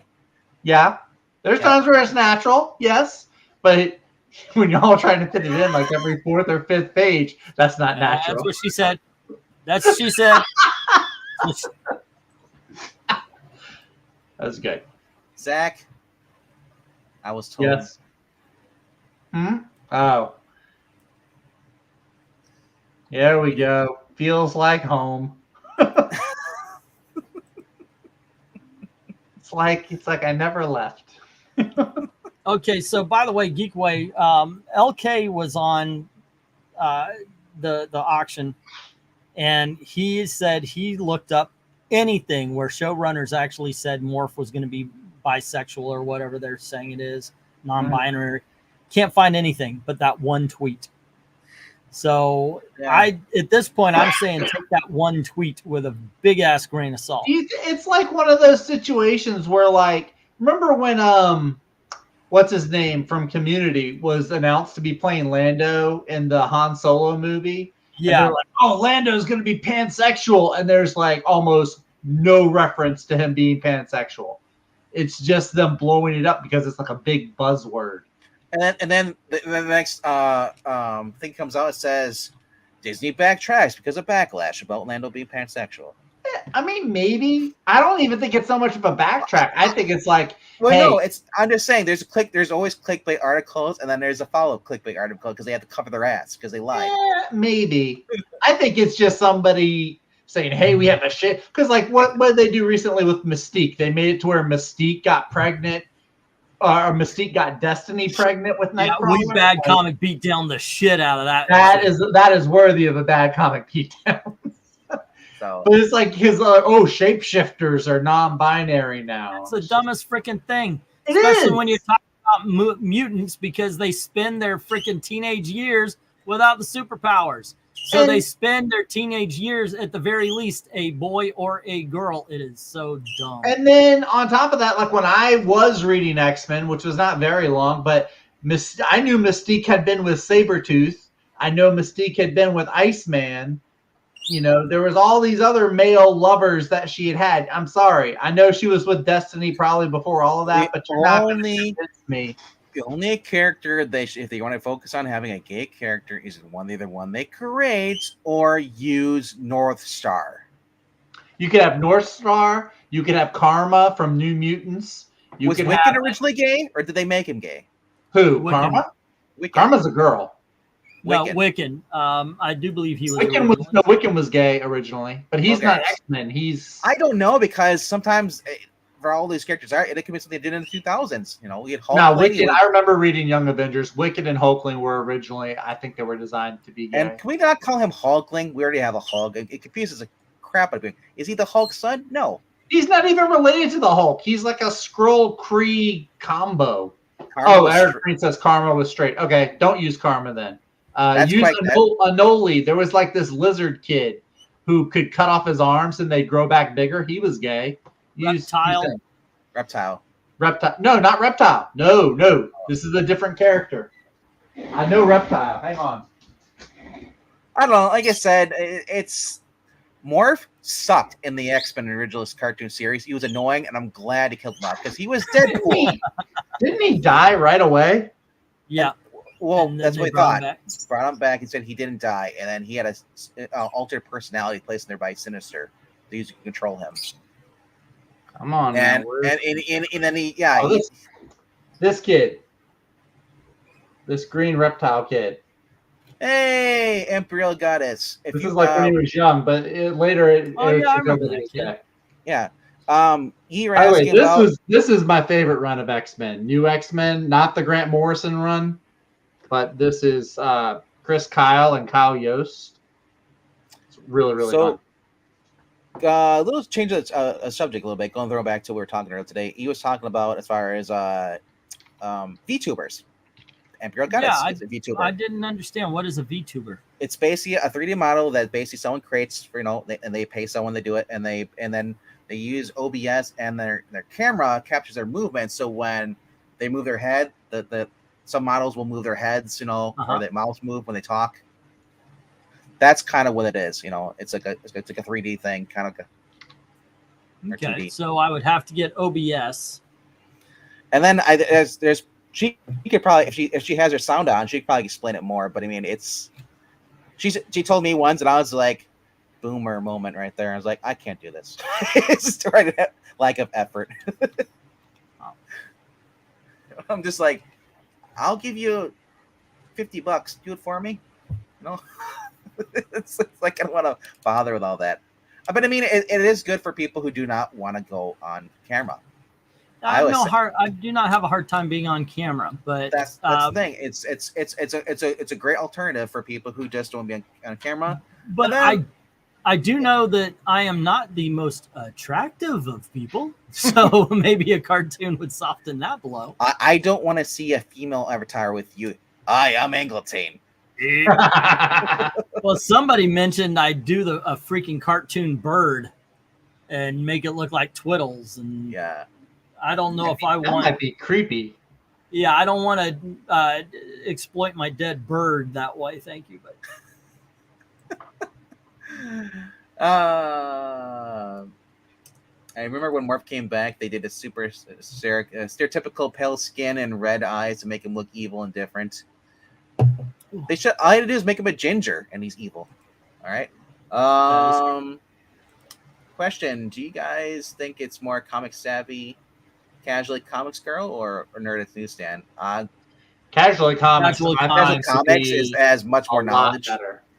Yeah, he's more not to say that knowledgeable about the older books too. Not to say that Nerdette does not know stuff. She does know some stuff, you know. I mean, but I think that casual comics does more research on older stuff. Plus, Nerdette is kind of her topics kind of scatter all over the place. Yeah. It could be video games. It could be Johnny Depp, Amber Heard trials. It could be, whatever. Casually comics sticks to comics. And usually the ones I see her talk about are the older ones. So. And Nerdette is concentrated on cementing her place on the left side of comics. That's true, too. I do find myself not agreeing with a lot of her. Well, it's because, I said that the only thing that the big two care about right now is the character's sexuality and making them gay. I mean, I said that South Park line was, perfect for this industry. And that seems to be very important to her too. And so I said that, casually comics is more of a history. I have no idea where her politics go. Exactly. That's what I want. I want to go somewhere and just listen to someone talk about comics. And she's also funny about it too. So. This is true because this is when I followed her about a year or two ago. Nerdette is more politics and games. Before she was just playing video games and did a little bit talk about comics, here and there. But now she's more politics, and less comics, more games, She took the wrong kind of lesson from Mark Waid or Dan Slott or Kelly Sudaconic. Yeah, the only thing with the VTubers, because if it exists, somebody has to pervert it. So I've seen people pervert their YouTubers, try to get the guys to go simp for them. Oh, yeah, I could probably do that. Unfortunately, that happens. But like I said, majority of the people I follow on Twitch are pretty cool. I follow very few people. Be Real Goddess is the best, though. She is the best. She's one of the only streamers that I watch on Twitch.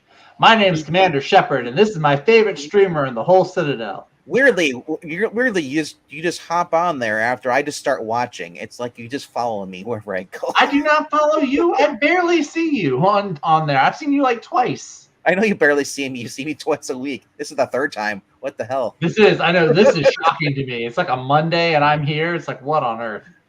But guys, you guys watching just people play video games, just and stuff, cool content. Check out Imperial Goddess, her and her boyfriend Aries, God of War. They basically do co-op stuff, cool stuff. Y'all should be playing Helldivers 2, Imperial Goddess. By the way, Helldivers 2 looks amazing. Unfortunately, that she gets dragged into playing the Halo. What? Halo Infinite. Oh God. Because they do new achievements and stuff, dailies. Yeah. Rhaegar, can we please stop spreading the lie that I am ginger? I am not a ginger. I am a brunette. No. I don't even believe that's your real hair. I say it's a toupee. It's like the Troy McClure. How does it? This is real. This is not. How does it look like a toupee? That is some great glue. It's not. Whatever. It's whatever. Whatever. Buzz your head. You're jealous. That's what I'm going to chalk it up to. You're just jealous. Your hair. Buzz your head. Prove me I'm wrong. Nope. What's that? I'm sorry, but you are not going to appropriate my culture. I'm not trying to appropriate your culture. I'm trying to stay within my own. Well, that is true. You kind of are. You're currently hardly available to stream ever. Because now you got a What are you girlfriend talking now. about? He streams all the time. Not all the time. He streams a lot more than I do. I have cut back. Oh, okay. He's I thought a- about. I may. He's If my morning. Hey, I give E credit. He's attending classes. He's a streamaholic. He's trying to cut back. I need to. I want to see if there's like short streams that I might start doing like in the morning time or something. I don't Because my know. mornings have freed up. All I can say is that none of us stream as much as Imperial Goddess and Aries. So That's true. every single night, except for like what Mondays nights and I think Saturdays or Friday nights. But 8-hour streams, man, or sometimes more. That's like I said, Twitch is like crazy. Like but there's more benefits to streaming that much hours on Twitch than there is versus YouTube. YouTube 8-hour stream, you may get a few people. An 8-hour stream on YouTube will chase viewers away. Yeah. And more than likely, the people who are watching religiously are really watching it 10 to 20 minute spots going away and coming back to it. Of course, Imperial, what Twitch live streamers do stream live because all those ads that they get paid, that you get like, here's a breadcrumb you go for this ad. But how much is affected by the whole female of it? Like I said, I've never seen her. I've only She's seen never her appeared on camera though. No, So yeah. no. And she's not a Twitch THOOT. Yeah, she's not like the amaranths or the hot tub. She's girl. very mean, especially to me. Always tell Because me that's one thing. That's one thing. I watch. What's her name? The girl you brought up, the comic book. Casually. Yeah. And part of me is like, okay, you came on the scene about 20 minutes ago, and obviously it is true that there are a lot of simps. Oh, there. It's but those are the ones you really don't want watching you. Because you want to know how you get successful on YouTube. Part 1, be a hot Asian chick. I was gonna say, it works either way. Win the genetic lottery. part 2, no, seriously. No, so go to part 1. It does. Does that work for you? It has not. But I'm gonna tell you this though, there is such thing as a reverse Uno simp, card, basically where you have the hot Asian guy from a boy band or whatever starts streaming. All the girls are on there, all the K stands. So it does happen. Mm-hmm. But I don't know. If you're paying money for bathwater, you don't belong on the internet. If you're paying money for somebody's bathwater, you don't belong on the earth. I'm sorry. You don't belong in society. Yeah, it's you did it wrong. Go back, start again. and the worst part of it, it's not even real bathwater. They're scamming you, so you're not even getting your gross stuff that you want. You pervert. She's like, here's bathwater here, and you never get that cup. It's like look at the size of that burger on McDonald's on the menu. It's never that size. No, that's true. Where's my burger? Smushed. it's never. Yeah, when I learned they were actually using super glue in the commercials or make it perfect look, I was like, really? Delphine has moved from bathwater selling to OnlyFans. You actually know the name, Rhaegar. I'm concerned. I remember his bathwater girl with pink hair. I forgot about her. I forgot all about her until you started bringing up bathwater, and my life was so much better for it. Thank you for dragging my life back down. So now you have to go pay more money. I didn't pay for it the first time. I just remember feeling sorry. I was like, dang, bunch of sad people out there about to blow their whole paycheck on a cup of water. Ooh, you bring up Baldur's Gate for a game. Oh, Bard's Tale. Do you remember that Baldur's game? Gate has been fun. I've been playing. I'm sitting here twiddling my thumbs, waiting for Final Fantasy VII Rebirth to come out. I was like, let me play Baldur's Gate, dude. But you brought up Helldivers. That is Project Swarm Armorine's Project Swarm that was on Super Nintendo. Basically, it's Starship Troopers. That's what it looks like. You just drop down. It's Starship Troopers with a little bit of Terminator thrown in there. That is awesome. And then you can do co-op, right? We're waiting. Me and I have my brother and two friends of ours. As soon as Final Fantasy VII comes out and we get that out of our system, we're all going to go get Helldivers and we're just going to play it until we drop. Yes. Don't let him on Thursday. Comments have consequences. Oh, Geek Yeezy. Oh, God. Yeah, I'm okay. on this. Yeah, we're let's hold auditions for the fourth Thursdays now. I mean, we let Zach on. He's racist. I mean, but he's not gross. He does buy bathwater, apparently, though. I don't buy bathwater. Don't spread those lies. He said his life was good until he remembered, and then now, my life was good because I forgot that the bathwater thing existed. It's not true. It's because you had more money now than you did back then. What? His closet isn't full of comic books. It's full of jars of bathwater. How do I have more money? I have a girlfriend now. How do I have more money now? It's 2024. The girls pay for everything, right? No, because I adhere to. Right? Isn't that the thing? Because they're independent. Exactly. That and because that's because the girls are guys. So. Oh, goodness. My girl is not a guy, so. Say that again. Tell that joke you did that once. Girlfriend's name is O'Donnell. Oh, great. I don't know, geekies. I'm starting agreeing with Eric. The girls you get in the comment section, the less like I'm gonna let you come on. What else we got going on here in the chat? Someone call 911 geekies. We have been violated.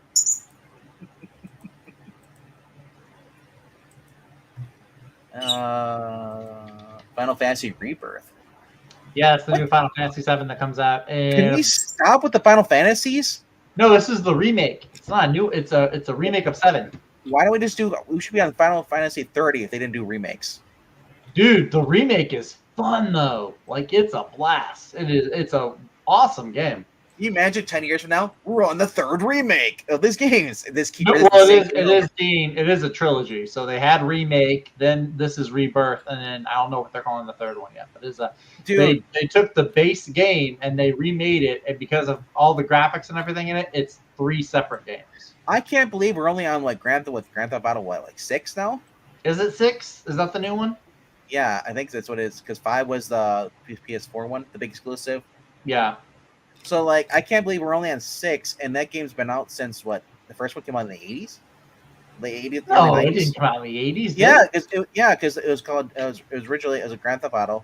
That's the name of the title. But it was like it's called GTA or something like that. But it was, Grand Theft Auto was first released in 1997 for Microsoft Windows. And then also for the PlayStation. And then in 99, they released it for the Game Boy Color? What? The only Final Fantasy games I played was X and X2, and then I think 10 and 12. 12. The ones that were apparently not part of the actual canon, the ones with the kid play soccer. They all take place in different universes. Like none of the Final Fantasy games are related. Like I said, that's the only ones I played. Everybody said, "Oh, I hate these are dumb. They have nothing to do with the story, or whatever." Like there's no Cloud, whatever. It's just some random kid. Well, Cloud is from 7. He's the one in 7. So, Unday Quinn says that NES game. What was Final Fantasy or the first GTA? I remember the GTA was like PS1 or that, something like that. Wow, I can't remember. PS1 games, war games. Based off the movie was a PS1 game. Well, guys, I got to get up early for work tomorrow, so I'm going to call it a night. I might be calling it a night pretty soon here, too. I got to go see about dinner. I haven't eaten yet tonight. That's usually the line Brain gives. So he's not here to give it because he's got a pizza in his oven and I don't. Actually, that's a good excuse, too. I've got some leftover pizza that needs to go in the oven. Hold on a second. I'm going to... So, you guys have a great time. Thanks for having me on. You're welcome. It was fun. Y'all be sure to come back here tomorrow night at 8 o'clock Central, 9 o'clock Eastern, where Vinkman and I will be doing our top 5, going through the 5 books we're looking forward to that we think are going to be the best ones of the week. And then we'll come back on Thursday, same time, 9 o'clock Eastern, and we'll go over all the books we pulled and see if they live up to the hype. Just 1 second. I'm just going to, if you haven't already done so, please go over to Night, Austin. On YouTube, check out Imperial Goddess. You guys have a good one. See you. All right. Have a good night, guys. And Imperial Goddess has been playing the Suicide Squad game. So if you're curious about that, they've been playing that. They've also been playing Pal World. A lot of fun games. Pal World is a blast. It's so fun. Yeah. Actually, you know what? As much as I haven't been digging the cutscenes, watching the gameplay for the Suicide Squad game is actually kind of fun. And you know what's fun is watching her YouTube sub count. She was at 400. She was like, I think she was at 300 like about a couple months ago. Because she didn't really use YouTube, but since she started doing streaming to YouTube as well, because before you couldn't stream, you're not supposed to, as an affiliate, you can't stream to anywhere else. Yeah, but she's been doing it on YouTube now. She's already at the 400 now. Awesome. She's gaining on us. Well, she has the extra benefit of being a girl. Yeah. But, extra benefits. Yo, MK, don't knock Pal World. That game is more fun than the past 10 years of Pokemon games. I don't think being a girl is a benefit. I think it's more of a struggle. Maybe. I don't know. I feel like girls get a larger audience, just like more guys want to watch. There's more competition. Oh, yeah, I could see that. I could see that being the case. Geeky, the other one was Nerdette's Newsstand. Yeah. That was the other one we were talking about. Yep. But I'm sure Celeste is probably live right now or going to be live soon. So go over there on Twitch and then just make sure you subscribe to YouTube. Your Twitch handle is the same as our YouTube handle. It's just twitch.com, or Twitch TV. Anyway, I hope you guys had fun tonight, and we'll be back tomorrow night around 8 p.m. Central for the top 5. But before that, go over to Extreme Movie Show. Extreme Movie Show will be talking about 2 movies. It's called our Movie Thunderdome. We always do. This is episode 7 from 1986, and it's going to be Transformers versus Aliens. We really struggled. Transformers movie versus Alien. That actually is a hard one because I like Aliens better than Alien. Yes. I mean, Transformers didn't do so well when it came out, but my God, like after the fact though, that thing's got like a cult following though. Yeah, dude. Best soundtrack of at least an animated movie. I actually like it better than Back to the Future soundtrack and all those things. Are you just talking about 80s movies or movies in general? I want to say just 80s movies. I would say Indiana Jones soundtrack would. That's a cool song, but when I hear "You've Got the Touch" or "Dare" by Stan Bush, whenever his songs is like it just gets you pumped up, Karate Kid. That's 80s, right? Karate Kid was late 80s, I think, mid to late 80s. Yeah. Okay. I don't understand. Wait. So you're saying that there's a lot of people who prefer male streamers for video games while females get hate for it? I have seen some where I don't know if it's been because they were female, but I have seen girl streamers get hate mainly for like the games they were playing is what I've seen. I don't watch a ton of video game streamers. Imperial Goddess, you're one of like the 3 game streamers that I watch. So. I feel like some guys, male streamers, are just obnoxious. Some of them are. Yeah, that's why a lot of times if I want to watch gameplay, I will turn on. I think it's MK Fire and Ice or something like that. It does no commentary whatsoever. He just plays the game. Sometimes because I want to if I want to hear the dialogue in the game, if you're playing story mode, I want to hear the dialogue. Sometimes. Well, see, I prefer watching streamers because I like to hear. Like, I'll watch Imperial Goddess. I'll watch Markiplier. And Maximilian, dude. I want to say it's the third one because. I like them talking over and making jokes and commentary because when I go play the game eventually, I want everything to be fresh and not just hear it on repeat. Well, sometimes it's like it all depends on the streamer, guy or girl. Right, that's true. But she's the only girl that I watch on streams, playing video games though. Yeah. Subscribe. Do it now. I commented on the wrong thing. I was telling Imperial God said I like Markiplier. I was like, watching him play the horror games is a lot of fun. I would say my number one was PewDiePie, but then he stopped playing video games. So I went to Jacksepticeye because Jacksepticeye is just fun. My sister likes Jacksepticeye. I like PewDiePie too. He's a really good drawer now. He started learning how to draw. I saw that video. I was like, days. He's like, so, he draws better than all the Tumblr artists. This is funny. I was about to click on the video. And I'm like, wait, I've seen this before, or it's usually a clickbait, and it's not what he talks about. But no, He doesn't do as many gaming streams though. I think since he had his kid, he doesn't game as much. No. Even he kind of stopped down. He was doing the memes, Lil Wayne. Yeah, Lil Wayne. Even had Elon Musk on there before Elon Musk bought Twitter. So it was like, I missed that. Yeah, it was about a couple of years ago, probably 6 years ago now, probably now. Oh, okay. Or something like that. But just type in Elon Musk on PewDiePie, it'll pop up. He hosted Lil Wayne. No, Jacksepticeye is just top of the morning, and it's like so energetic. Yeah. And I love it because he's like me. He was playing a VR mode. We were in space, and he got so anxieties went up. He had to pause because I was thinking too. It's like you're playing a game, you're in space, and you're on a space station. An asteroid hits you, and you jump and you start floating away. And he's like, I couldn't do it anymore. I'm like, that's me, man. Like I just, ugh. It's like drowning in the ocean or floating in space. Oof.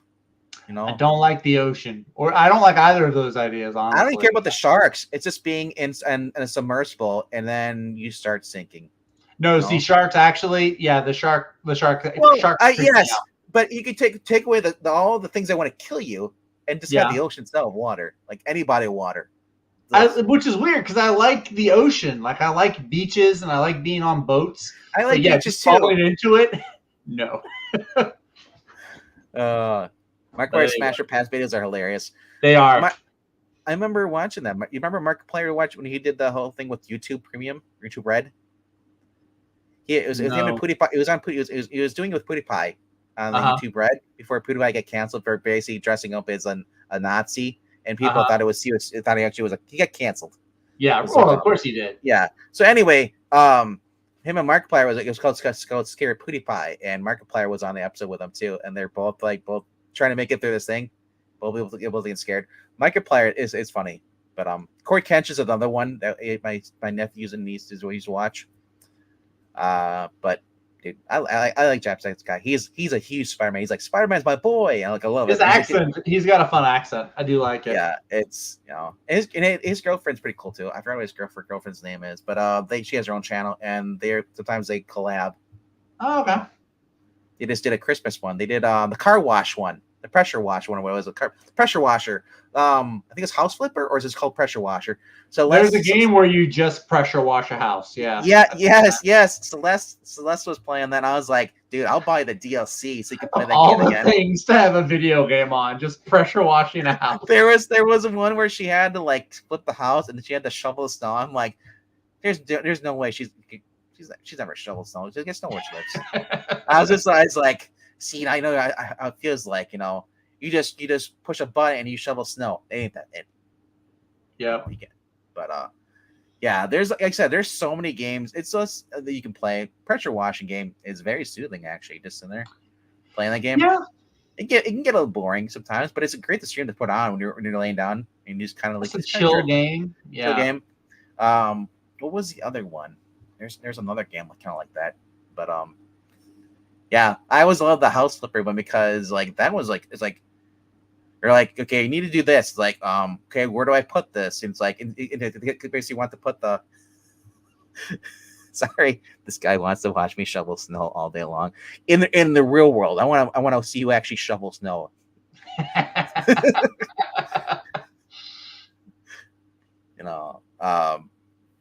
But yeah, like you're supposed to install the toilet, but they don't really tell you how to do that stuff. It's just like it's just amusing. You're like, all right, what do I do this? It's like they make it complicated. But anyway, though, and then there was a Robin Hood game that currently came out too as well. They were playing. Okay. It's it's co-op. You can play as a Robin Hood. You can play as Marion. Oh, I've seen that one. I know what that is. Okay. I don't know what it's called, but like I said, there's very few games that are coming out that I actually look interesting, and I actually looked like one I actually might just go buy. But I don't. This year is for me with video games. It's kind of like right now there's Final Fantasy and there's Helldivers, and that's pretty much it. It's Power just World that just came out, so yeah, it's just that I really don't want to go buy any games because all the new DLCs are going to the new gens, like they did with Cyberpunk. Was the last game I bought, and that they decided to here's an exclusively new DLC, but it's only for people who have the PS5 version, not for the PS4. I was just like, okay, sure, fine. Yeah, but anyway. Yeah. So, if you like this stuff, you want us to do some more unboxing videos, I'll probably do one a month from now. Well, it depends on how many books I get again. Because I usually wait till I get a short box for me. Probably do that. Yeah. If you guys have any kind of questions, comments, concerns, we direct you to Imperial Goddess. She's our secretary. She'll take all the complaints. She's very very good on that. Getting back to you, never. Yeah. Jackson Roykirk, Rhaegar, thank you for showing up. And as always, how's it going, little Rhaegar? I forgot to do that earlier. MK, we got here Evil Black Cat, Geek Easy. Let's see who else showed up. Maranya, Undead Quinn, Austin P, Austin Procurator. Elk was here earlier. Was he? Yeah. Elk from Antioch. I didn't get a chance to look at some of the comments because I was showing the books. So I'm hoping y'all would be looking at him.